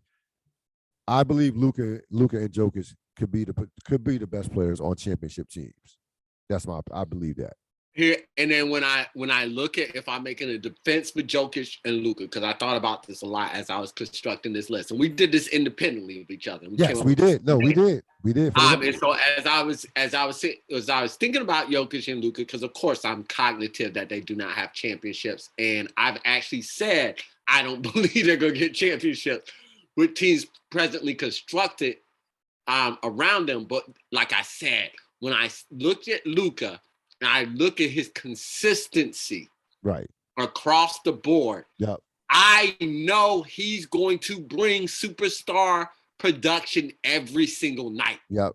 Now it's on me, or the organization, the ownership, like me, like taking myself like non-player. Right. So anybody who is in position around him to support that. Yep. Right? That's the difference. Yep. When I look at Jokic, I can make fun of his back-to-back MVPs, to all that and different things, but I know what Jokic is going to bring. He's going to bring that superstar level talent every single night. And both Luka and Jokic need to be at that level every single time they step on their floor for their team to have a chance to win. That's the difference. And they take the heat when their teams lose. They don't blame nobody else. No. And I believe that those next two guys that we talked about, Tatum might be. It might happen for Tatum this year. Like Tatum could be in. Like you like Boston to win the whole thing, and Tatum would be the best player. So he would be the best player on the team. He'll check off a box. He'll check off a box. Next and year I wholeheartedly believe, even as a point guard, that's a rarity. I wholeheartedly believe that Ja Morant, the way Memphis is constructed. The way they develop it could be the best player on the championship team. It's on a mission. You want to talk about because and the reason why I think we're so high on Tatum and Morant is because we're seeing the jumps. Yes, we're seeing it happen. We know they're not afraid of the big moment. Neither one of them is afraid of the big moment. We know that. I heard this is what I'm talking about with Young, right? Like I heard Morant at the end of last year when they got bounced out say, "I want to be the best." Yes. I heard him say it. Yep. And then I watched him prove it this entire year. Yep. I watched him elevate his game. He said it, then he did it. I mean, listen, before he got hurt in the Golden State series, he was averaging 38 points a game. Like he was killing. Like he then he did the other thing and raised his level in the playoffs. Oh man, it was he's coming. He's coming. No, he's coming. No, he's coming. So that is the superstar criteria. You have to. That is the ultimate criteria. Number one criteria. You have to either be at a level to where you are. You have to be the point of where you either are the best player on a championship team or the potential of being the best player on a championship team. Devin Booker will never be the best player on a championship team, period. Okay. Well, here's what I was just thinking about Booker. I would like to see him away from Chris Paul. Before I go full on in that assessment. I don't think Booker. I think. I'm fine with that. Booker's number two. I think he's a number two. I can spot number two. Where I could spot when a guy's number two. I think he's. I'm fine with that. Real like. And there's nothing wrong with that. There's nothing wrong with being number two. The only thing I'm saying is how Chris Paul is. Chris Paul's been there since. Well, I mean, he had his best years against Chris, but he had his best years. No, I just want to see him away from Chris Paul. We seen him away with Chris Paul. They didn't make the playoffs. No. You know what? Chris Paul gone. We've seen him without. No. It's not Chris Paul. Chris Paul gone. Like not on the team anymore. We've seen him without Chris Paul on the team. That they did not make. It was not a pretty sight. Yeah, he was a baby. Yeah, okay, I understand. I get. So that's why I mean, like before, I'm ready just to make that final seal. That's it. I got you. That's it. I don't have an argument. Like again, like what we say, he's not even with Tatum and Morant right now. Right. So I agree. That just before I make that final statement, I just would like to see what it looks like without Chris Paul. Anthony Davis will never be the best player on the team that wins a championship. Can't trust him. I can't trust him. Never. We know the talent. We don't undeniable, but no.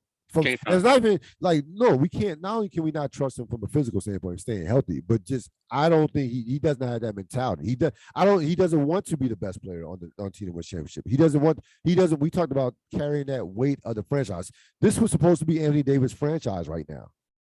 LeBron was like, LeBron would have been willing to give him the keys if he had took him and ran with him. Well, here's what I'm saying. I think what you're saying right now and the injury, they go hand in hand. You can't separate those two out. Yeah. That's what I'm saying. Mentally weak is mentally weak. And it presents itself all types of different ways. Your nickname is Street Clothes. Street Clothes. You're not upset about that? Like, for real. You not upset about that? Come on now. Oh, man. Street Clothes. Oh, that one's there. That's not going away anytime soon. Come on. Yeah. You like, come on. Yeah, no. Like you like to be out. You like to be out. You like to be sitting down. You would rather be doing that. Before we get to the Chiefs, one last one, just for fun. People who want to play, you don't hear those things. Just for fun. Kyrie, I'm not sure Kyrie Irving could be the. I don't think you want Kyrie Irving as your second best player on a championship team. Like to be honest with you, where like talking about guys. Durant will learn that lesson. He's gonna learn the hard way. Yeah, he is. He's learning. No, he's learning it. He is. Yeah, he is. He's learning it the hard way. Boy, is he. Ooh, he's learning the hard way. Yeah, he is. All right. So that is our superstar criteria and our 6 guys who are superstars. Again, listen, folks, please don't fall in love with the hot takes. Please. The hot takes are like, they're enticing, but I just, consistency. Can you stand the test of time? Like that stuff, that kind of stuff matters. Intangibles, leadership, that matters. How about this? Can you play a full season? Yeah, how about that? And you make it through the playoffs. How about that? Can I get that? How about that? I don't want to be talking about your minutes even if we're in the playoffs. Like he can only play 35 minutes. Like what? We're in the playoffs. What do you mean you're gonna play 35 minutes? 36 minutes. Where are you? Where are you? like, what are we talking There's about? been too much of a conversation. Either where are you mentally or where are you physically? Why? Yep. What? This is the playoffs. Why are we asking these questions? Yeah. It's the Yep. playoffs. This is the playoffs. All right. I had a lot of fun with this. Man, I had a lot of fun with this. We were talking about we were continuing a series that we had as far as Super Bowl contenders schedules, and the Kansas City Chiefs following the Buffalo Bills, who we had as at 13-4. Here are some of the highlights of the Kansas City schedule. Toughest schedule in the league. Their over and under was 10.5.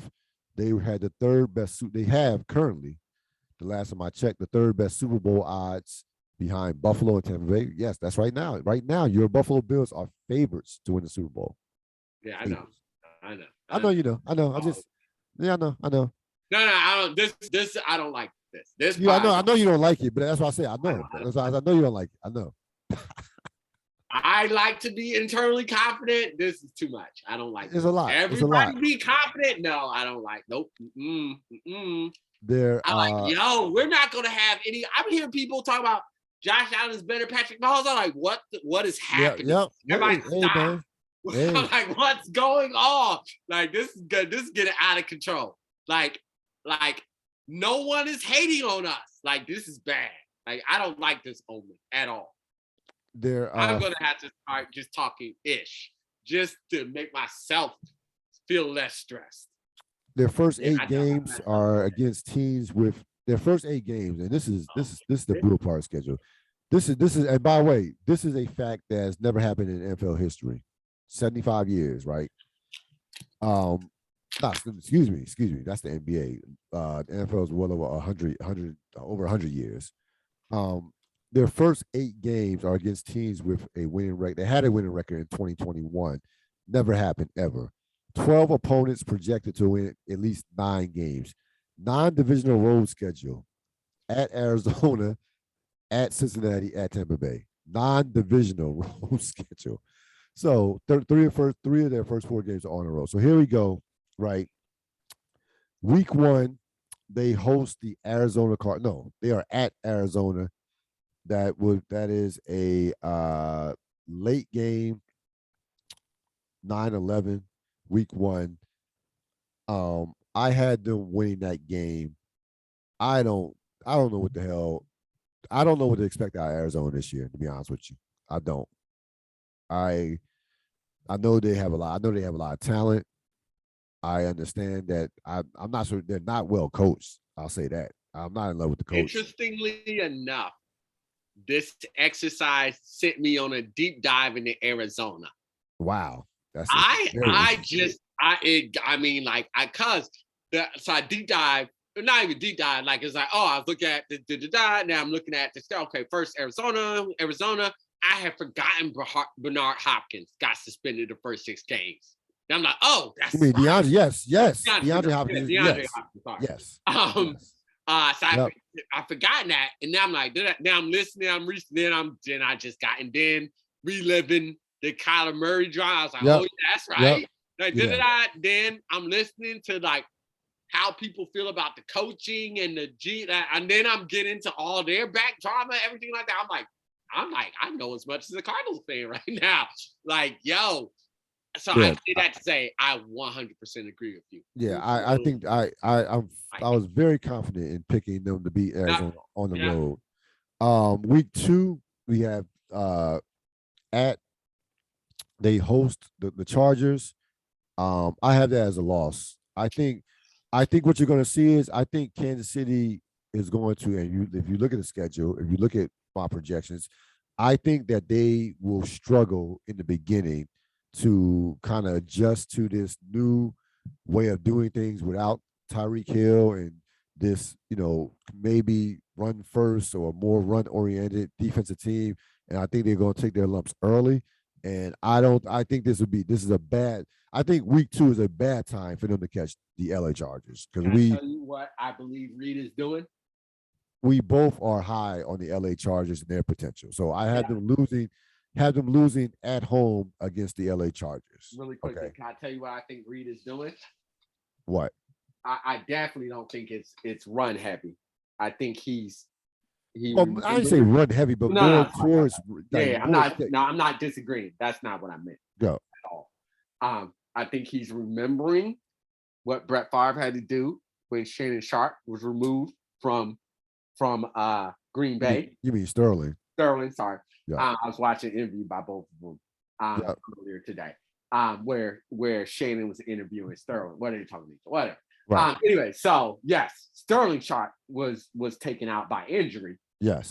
And injury, how Brett Favre had to evolve in this offense. As you know, Andy Reid was on that coaching staff and was a part of helping Brett Favre with that transition and helping that offense with that transition of locking on to one primary. I mean, he still has a primary with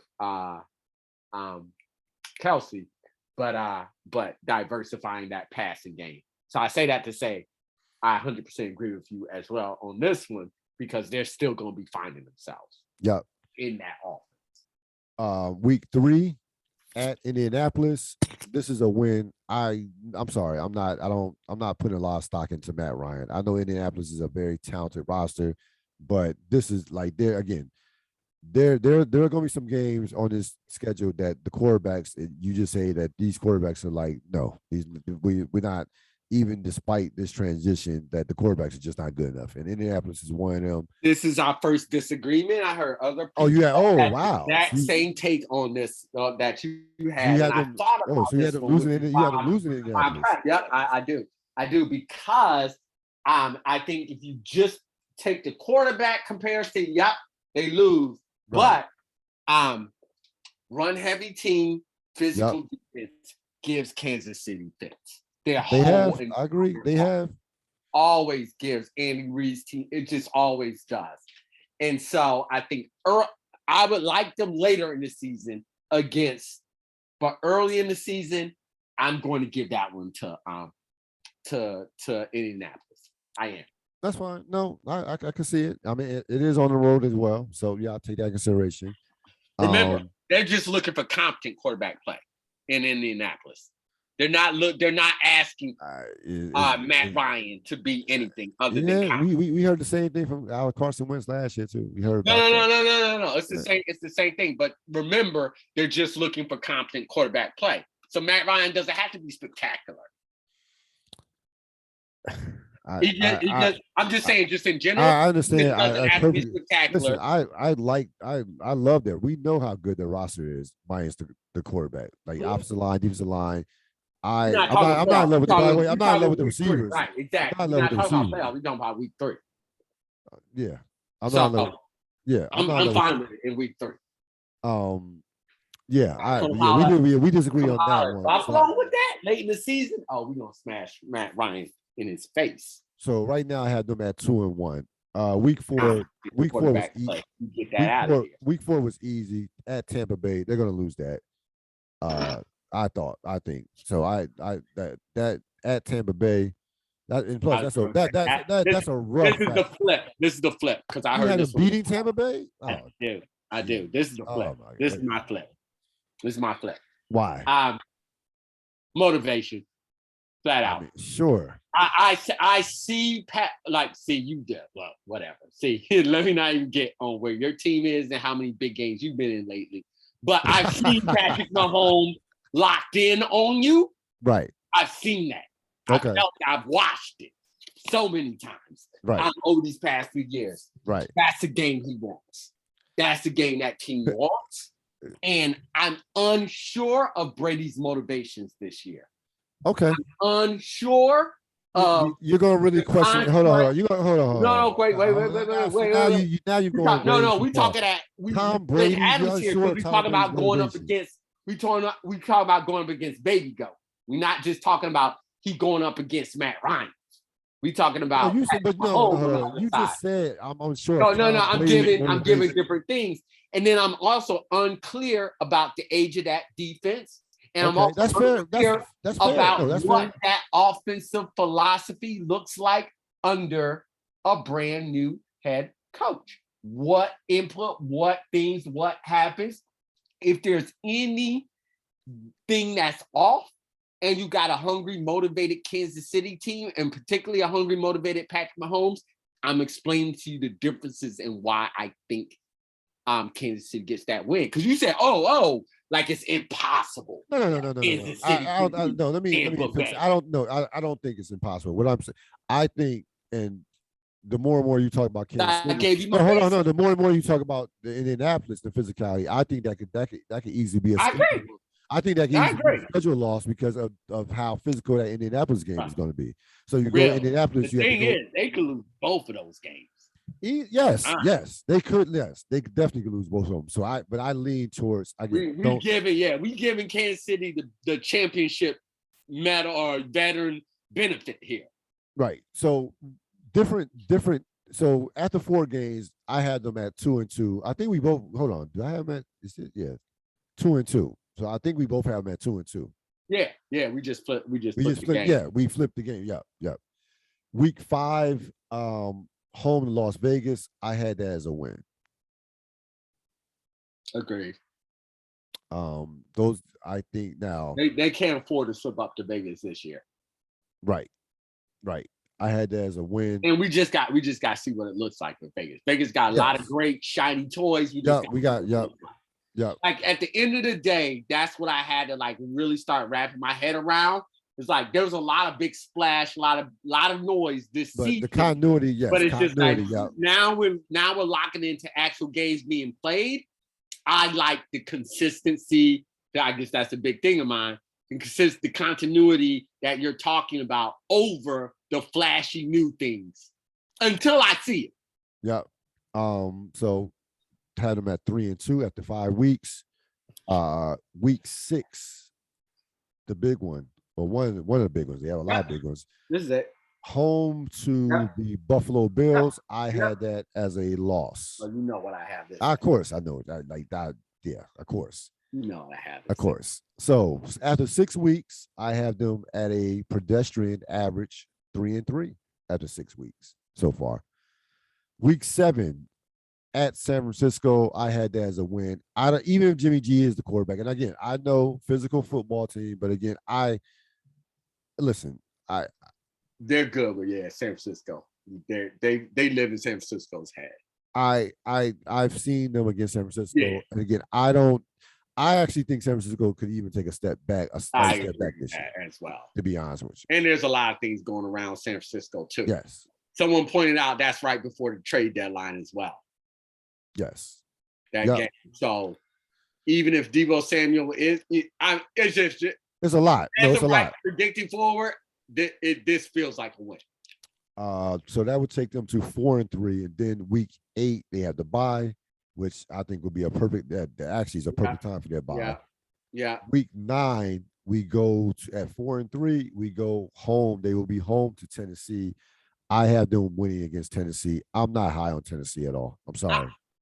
I'm never high on Tennessee though. That's I'm not. With Tennessee. No, this year I think I get it. I get it. This year I'm not. I looked at Tennessee, and I was, when I was going through this, I was like, normally that's a tough matchup for Kansas City. Physical, Vrabel's a very good coach, but I'm looking at Tennessee's that offense is. I mean, Derrick Henry a year older. I'm sorry. Who cares about offense? I really don't.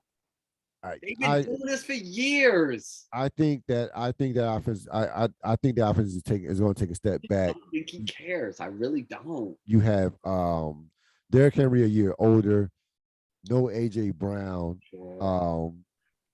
I actually had them win this game. So I had them as a win.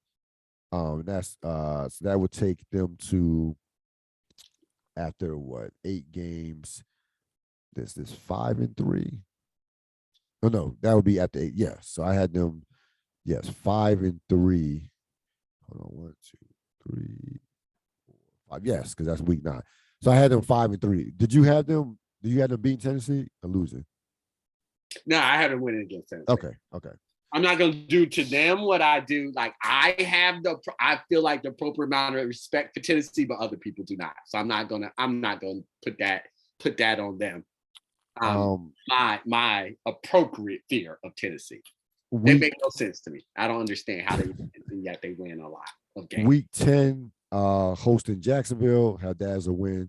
Though I do think Jacksonville will be improved, but still, that will be. I will have that as a win. In years like you gotta get these wins. In years like this, your division, week 11, you gotta get that.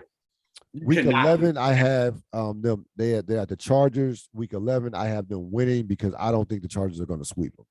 That was my logic. I don't think the Chargers are going to. Oh, that's the one I didn't speak up on. I think I had them winning that first Chargers game. Okay. This one splitting. Okay, that's fine. Yeah, we split the thing. Yeah, we got the same thing. Yeah. So I was like, there's one I'm missing, but I couldn't remember. It was that Chargers game. I was like, yeah, that's right. So I couldn't decide which one they lost. That's what I couldn't do. After 11 weeks and 10 games, I think I had them at 7-3. I think they hit a little winning streak here. Yes, 7-3. They hit their stride after the bye week. Andy Reid, of course, look at his record after buys. It's pretty good. Yeah. Pretty good. Check it out. Week 12, hosting the Rams, I have that as a loss. Agreed. Had that as a loss. I actually have that as that's kind of like a schedule loss because you're going from Jacksonville to not flying, but that in terms of just like that's to me one of those things where you run into just you're playing well, but I think that's what I was gonna say. I think there's another game where they have a 4-day turnaround, and that's that first LA game. That's why I had them losing that first, or you had them losing that first. I agree with that first loss in LA. Sorry, it just dawned how I decided that it was because of a reason like this, and this is absolutely you had them losing the first LA loss because I had them. Did I have them lose? I had them losing the first LA loss. To your point, that is a 4-day turnaround. Yeah.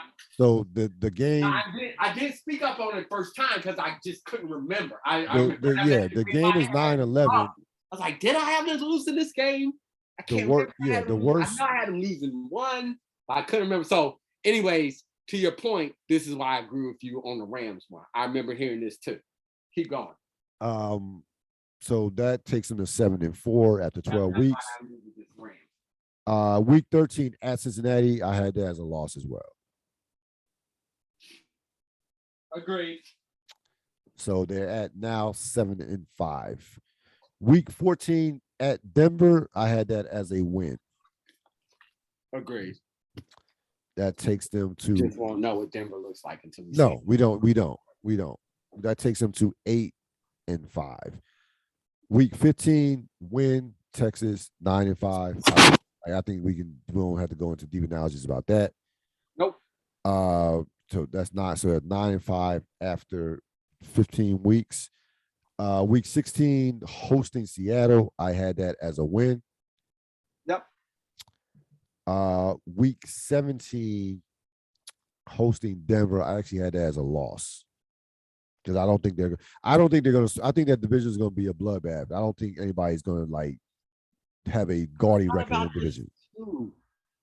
Had that as a loss. Some Kansas City fans actually convinced me that they were going to sweep Denver, but in my heart, I had it as a loss. Okay, I had it as a loss. Yeah, I had it as a loss. I got a winning one. I really felt that way too. I had as a loss. I felt that way. And the end record is what I was like. Me and Surreal are on the same page on this. So we're locked in on this. Because that same record is what I came up with. Yeah, week 18, Vegas had as a win. So I had them as 11-6, and I think that will be good enough for a wild card. I have them making the playoffs though at 11-6.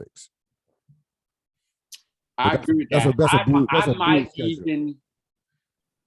That is a brutal. That schedule is insane. But I still respect them. Hell against the Raiders that last week. You did. The Raiders love coming for their necks. They do. When they give, I think Kansas City, in my heart of hearts, this is what I'm thinking right now. I do think it is going to be a big shift for them. I do. Yeah. Well, I mean, listen, 11-6 that to me, that's what I lost. I'm trying to think, can I really put them at 10-7? I thought, you know what? It's funny that you said that. I flirted hard with 10-7. I gave them the reason why I gave them 11-6 was the benefit of the doubt. I gave for pedigree that if you like gun to my head, I probably would have had 10-7, but I gave them the benefit of the doubt. Quarterback, coach, pedigree for 11-6. To be honest. Oh, you know what? I'm calling. I'm saying 10-7. Okay, no, that's fine. L if it's 18. I'm giving them that L. Raiders get them. I can see it. No, I can see it. I can see 10-7. If I'm you told me 10-7. that's fine. No, I can see it. This schedule is insane. Like this schedule, there. 10-7 is an accomplishment for on the Ril. For this schedule, yes. Yeah, on the Ril. By the way, folks, I would not. No, let me tell you something. Let me tell you how hard this schedule is. There's no they could be 10-7 and win the Super Bowl with the schedule. If they get this, they can win the Super Bowl at 10-7, and if they get to the playoffs. Yeah. With this schedule is insane. Like I told you, this is one of the toughest schedules I've seen in 4 or 5 years. Easy. How hard this schedule is. So it like just if I'm Kansas City, just of course everybody wants home field and all that, a bye week. Cool, that sounds great. Just with this schedule, just get in the playoffs. Just be healthy and get in the playoffs. Yep. That's it. Yes. Yep. Have Mahomes upright and get in the playoffs. Yep. Yep. If you win 10 to 11 games with this schedule. And here's the thing. The interesting exercise is as we're running down the rest of the AFC West teams, right? Right. So it's going to be like they gonna take some bloody noses as well. Yes. And so depending upon where some of them finish, you never know. 11-6 might be division winner. Yes. Oh, that's what I'm saying. Easy. 11-6. I can see that being a division winner. So I know. I don't. Matter of fact, if you made me say what is going to be the division, what number is going to win that division, I probably would say 11 games. I don't think anybody wins more than 11 games in that division. To be honest with you. Yeah, I agree with that. I really do. I think that I just it's too hard. The division is brutal. The division is brutal, and these, I haven't studied Denver or the other records. I need to do that. But the AFC is just a beast in general. Even outside of the division, I mean, you still got Baltimore. You got Buffalo. You got you still got Cleveland. I mean, Cleveland's going to be competitive. Miami's going to be improved. So everybody's giving Cleveland as a win. No, hold on. I don't even. You know what? Let me put Cleveland. Like I said, let me put Cleveland in that. I don't know. I'm gonna put them in that category of like incomplete. I don't know. Miami's going to be improved, so that they're still the AFC is still going to be beyond the AFC West division. The AFC is a beast. It's a in general. I even think some of the teams. I even think like Jacksonville will be improved. Cleveland and Denver are such wild cards because you just don't know what they're going to look like for different reasons, of course. Right. But they're just such wild. I mean, I actually have more faith in Denver. There's a world where Denver is dominant, right? Like there's a world where that clicks really well and they look really good and they're off and they're moving and they're rolling and they're hitting people before they're ready.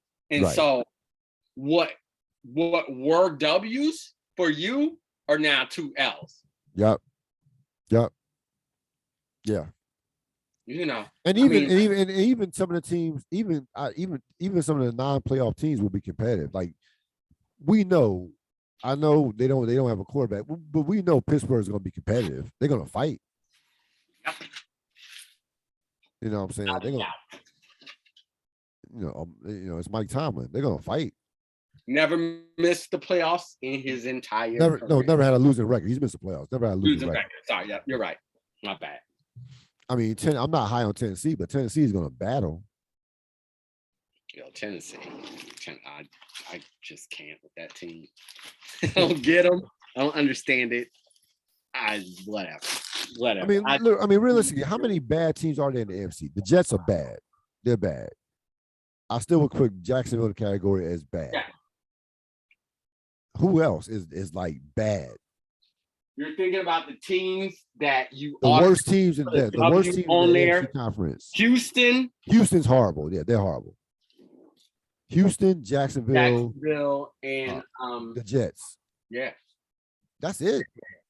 Yeah, everybody else is either playoff contender or going to be just a pain in the ass to deal with, like just a game where you can lose. Absolute pain. A battle, right? Yeah. Yeah, the 11-6. That scene, the 10-7 is very would be gun to my head. The 11-6, I felt I'm gonna give them the benefit of the doubt because of Kansas City. They've earned that, and they've earned that, by the way. Oh, absolutely. Who won the week? I know that you are not the biggest soccer fan in the world, but all you. This young man, 23 years old, plays for France, from France. Name is Kylian Mbappé. If I Mbappé.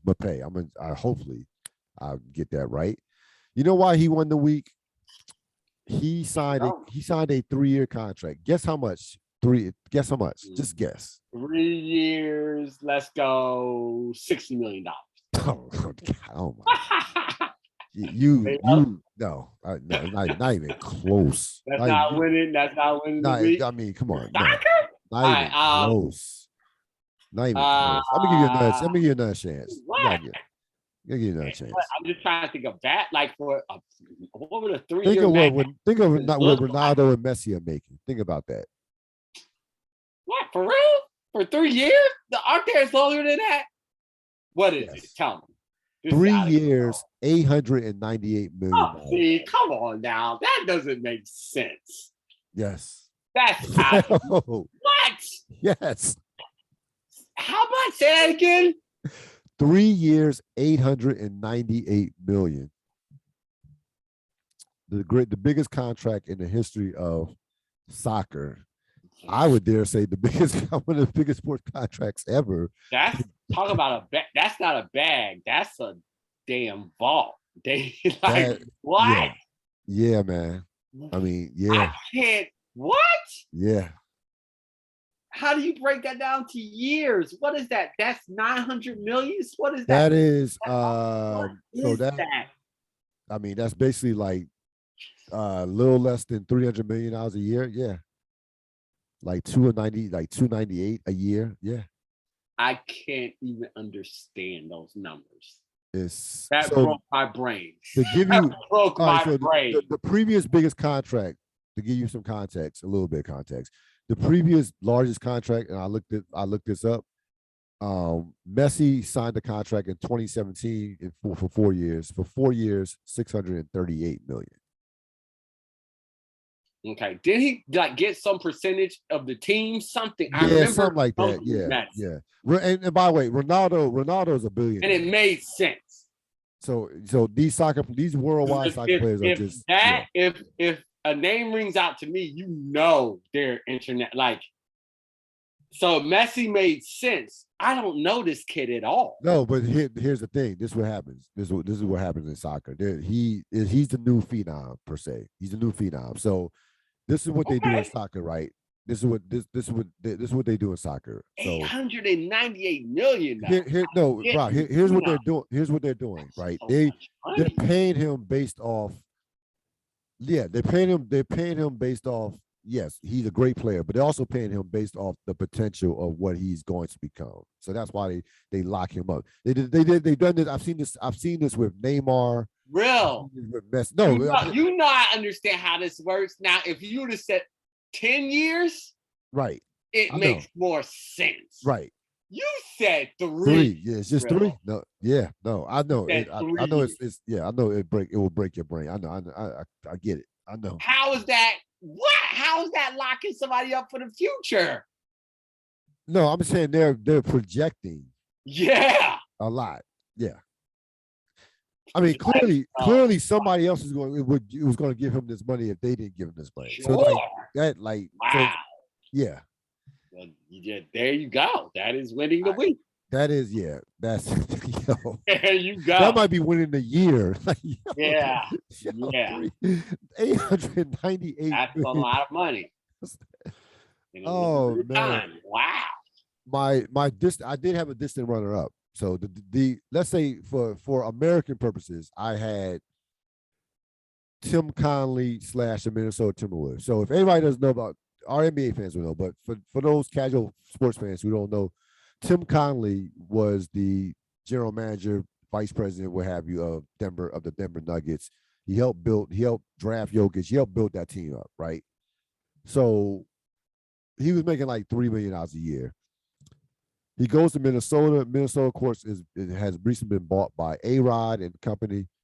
So they were looking to make a splashy move. So Conley signs for 5 years, $40 million, $8 million a year, and he has some equity in the team. So Minnesota, you're coming off a year where you made to the playoffs. You have a budding young star in Anthony Edwards, very good player in Towns, nice young pieces.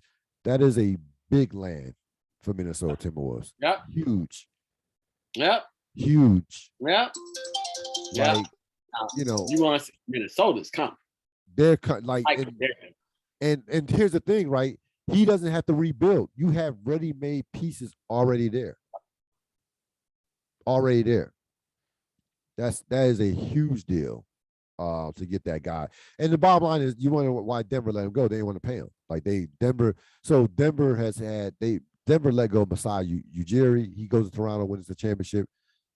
Denver let go of the guy from Chicago. So Denver feels like they can basically Denver feels like they can just put anybody in there and they can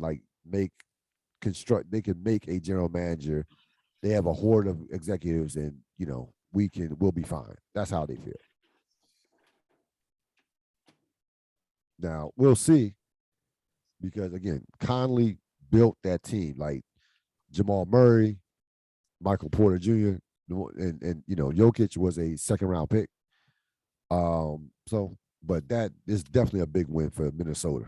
Yep. And anytime you sign a deal as an executive, $8 million a year and with equity, you're winning without question. Like that doesn't happen often. I think back in the day it happened with Pat Riley. And then he sold back his equity with the Miami Heat way back when, in like 95 when he left the Knicks. And you see he changed that changed the whole culture of the Miami Heat. And they 3 championships later, we saw how that worked out. So you get the right executive, it will set your franchise up for decades. You get the wrong executive, you will end up like the Knicks or the Kings, pass up on Luka Doncic over Marvin Bagley Jr. And finally, rest in peace to Ray Liotta. This was a late add to the show. 67 years old. We all, of course, know him as Henry Hill in Goodfellas. He obviously had a long and storied career. What were your thoughts on Ray Liotta's career when you got the news of his passing? Great character actor. In particular, just played the grimy, sleazy hood. However, and whatever kind of like, whenever he was in that role, he was at his best. And so the immediate 2 that came to mind, I mean, first, Goodfellas has to get watched. Of course. Yeah. That's fun. And then Copland is the second one that really came to mind. Those 2 movies. I don't see how, like, the 2 biggest Oscar snubs in my lifetime that come to mind, and forget about not winning, not even getting nominated. I got Val Kilmer as Doc Holliday in Tombstone. Didn't even get nominated. Like one of the best performances of the decade of the 90s. In my opinion, like he was.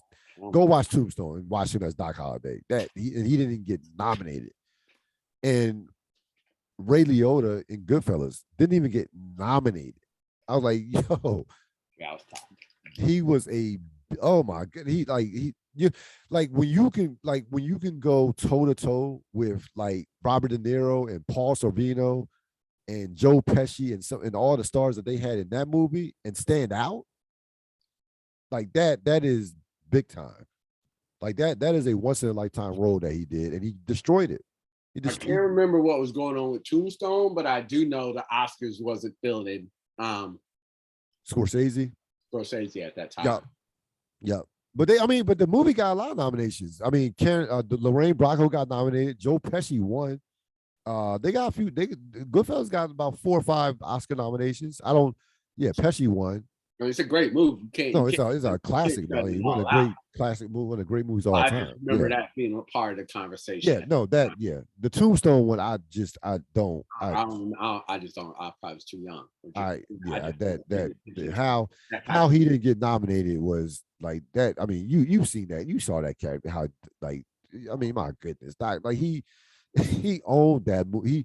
He was like it was his role in that was like almost like we talk about Omar and The Wire. He wasn't in that many scenes, but every scene was like, I own this. That's how great Val Kilmer was in that movie. Best role by far, his best role. I mean, that goes without saying. Another one that I would kind of like put into there, even though there was a little bit more meat on the bone, would be like a Heath Ledger as the Joker. Oh, it's like he just was yeah. Yeah, like there's certain times when just the act just has a dominant performance. Yeah, no. Scene still. It's just like the only thing you remember from Tombstone is Doc Holliday. Yeah, Doc Holliday. Yes, and there was by the way, Kurt Russell was great in that movie. That's what I mean. By the way, Kurt Russell was great in the movie. Yeah. Oh yeah, did that? Yeah, when you completely just dominate the movie and just and I guess like even Daniel Day-Lewis as Bill the Butcher, that's another one. Like that's like he destroyed that and owned that movie. So just overwhelming performances like they're just But getting back to Liotta, you mentioned some over the thread, a very underrated one, the Narc role. Narc was an excellent movie, by the way, excellent movie. That one he was tremendous in, and that doesn't get talked about enough.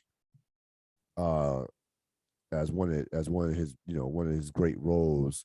I mean I like them in that doesn't get talked about a lot. He didn't have a big role. What's the drug movie? With Johnny Depp. You know what I'm talking about. Yeah, this is you pulling things out the air now. What is? Hold on, now I had to look it up. I had Blow as the father. He was the father in that. Yeah, good performance. Yeah, he again small role, actor. Small role, but he's a great character actor. Yeah, excellent. No, tremendous character actor. 67 years old. I didn't realize. Yeah, it's only 67. So yeah, but Goodfellas is one that is one that's in the archives, like that Goodfellas, the movie that is there's certain movies that go beyond just a great movie and beyond classic. Like Goodfellas is just a work of art from that it's just a great movie, and just like I said, to me it stands out when you are amongst other great superstar actors, and remember that Goodfellas came out like in 91. We didn't really know Ray Liotta at that time. That was the breakout performance. I know he had been in some other small movies before, but that was the one that okay, who is this dude? Everybody at that point in time outside of De Niro is I don't know. I mean, outside De Niro is still building their resumes. I mean, Scorsese was great, right? But Goodfellas is part of what made him great, right? Like that's in the top 3 movies you start with when you start with Scorsese, right? Which is why I said De Niro. De Niro, even though he's great in that movie, that is probably not his top 3 that you No. mentioned right No. off the bat. So outside of De Niro, everybody else was still building their resume. So I say that to say it shows how much faith and trust that Scorsese saw in him and his ability to really direct and get the best of him, that basically he's the everything of the movie. He is not only the main star of an ensemble, but he's also the narrator. Yo, so let's tie this all back, right? Let's tie our superstar back, tie the superstar thing we had. So yeah, I'm not gonna say Ray Liotta was a superstar, but no. that was a superstar performance. Like he had to to be in that type of movie with those guys, those heavy hitters, and then to have to narrate it. You talking about carrying the weight and being like that. No, I'm glad you brought that up. The him narrating the movie as well. I don't know say how I forgot about that, but that almost slipped my mind. That is a superstar performance. That to do like that is that could have went wrong in so many ways. Not the right actor could have just. I mean, come on, the movie would have been a disaster. Like if Scorsese doesn't get the right actor, or if they don't nail the right actor. So that performance was a superstar performance. That's carrying your weight and even beyond. Yep. But I looked at his IMDb, has a bunch of stuff coming up in 2023, 2024. So he worked a lot. Was in 126. Good. That's why I said great character actor. Credits, yeah. And was really was all over the place. Not only was he doing movies, he did a lot of television stuff too. There are a number of television spots that he made. So, my guess is the other actors will have lots and lots of actors, directors, people in the entertainment industry will have lots of great things to say about him. But one of the things I think you'll hear a lot is a pro's pro. That's what that resume says to me. Yep. Just a professional. Yep. Yeah. Yeah. Yeah. I mean, he maximized his everything, his ability. Got the most out of what he had, and probably did some. I'm sure he doesn't check you see a guy like Tom Cruise, Denzel Washington. Those guys are like box office. They check out all the matinee idols. We even go back to Spencer Tracy. Though there's certain actors who just check out all the boxes per se, right? Like they walk on the screen and your eyes directly go towards them. That's just superstar, a star. Then you have the pros, right? And he, to your point, that the working actor that just consistent, and they have long careers. Like Ray Liotta had a 30+ year career. They're probably 35 plus, probably even longer than that, 35 to 40 plus years. He's around forever. So I think it's something to be said to being for what was greatness. I mean, can you stand the test of time? Like we always talk about that in sports. Like when we talk about greatness and when we talk about guys going to the Hall of Fame and things, and how do we measure our athletes standing the test of time? Like Ray Liotta had he had a long career that went beyond. We know a lot of actors, Rob, and I'm sure you can name some that after a Goodfellas would have went directly into the tank. Like that would have been it. There wouldn't have been no Copland or Blow or Narc after that. And a couple other small roles that didn't get a lot of credit, I liked him in too. I liked him in Unlawful Entry as a villain. He was good. He was an excellent villain. He was a good villain. You remember that with Kurt Russell? Yep, he's good. And another one, lower level was I like this. Phoenix he was a kind of sleazeball type sleazeball with and I think Angelica Houston was in that one too. So rest in peace to Ray Liotta. Certainly you have to get into to Sap's point, check out Goodfellas and Copland. That would be those would be the top two on the list. And you think that's safe to say it'd be a ranking? Goodfellas, Copland in that order. Yeah. I mean, Goodfellas is the one. Well, Goodfellas is like good that we know Goodfellas, but I'm saying even when you get beyond Goodfellas, Copland is you love Copland. Yeah, no. Copland is great, but Copland is such an ensemble. If you're like really just like RP, Ray Liotta, watching this honor, it's got to be Goodfellas. Goodfellas, yeah. Is that you just get that's all Ray Liotta, honestly. Yep. Everybody's playing off of him. He's playing off of them, but everybody's playing off of him. The story revolves around him. Copland, he's amazing in it, but there's so many different characters in there. Yes, a lot of pieces in that. Yeah, a lot of moving pieces in Copland. Honestly, more revolves around Stallone. Yes, Stallone was he was the heartbeat of that movie. Yeah. No, without question. What is something I wanted? I think I already asked you. Something I wanted to ask you I think that has completely slipped my mind at this point. Yeah, we can wrap it up. We can end there. Oh yeah, I did want to mention. I know it's been a challenging couple of weeks for people for around the country with what's going on. I've obviously talking about Buffalo and Texas. I definitely want to get deepest condolences to the families, everybody impacted. I just wish healing for everybody involved in that. I'm not going to get into the nuts and bolts of it. It's too just disturbing. So just definitely wanted to acknowledge those two tragedies from that standpoint. And we can leave on that note. Mr. Sapp, thanks for joining me. Thanks for having me. You have a wonderful rest of your evening. All right, sir.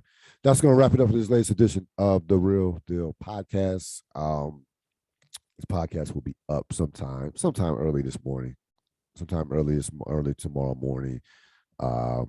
Enjoy your evening. So long.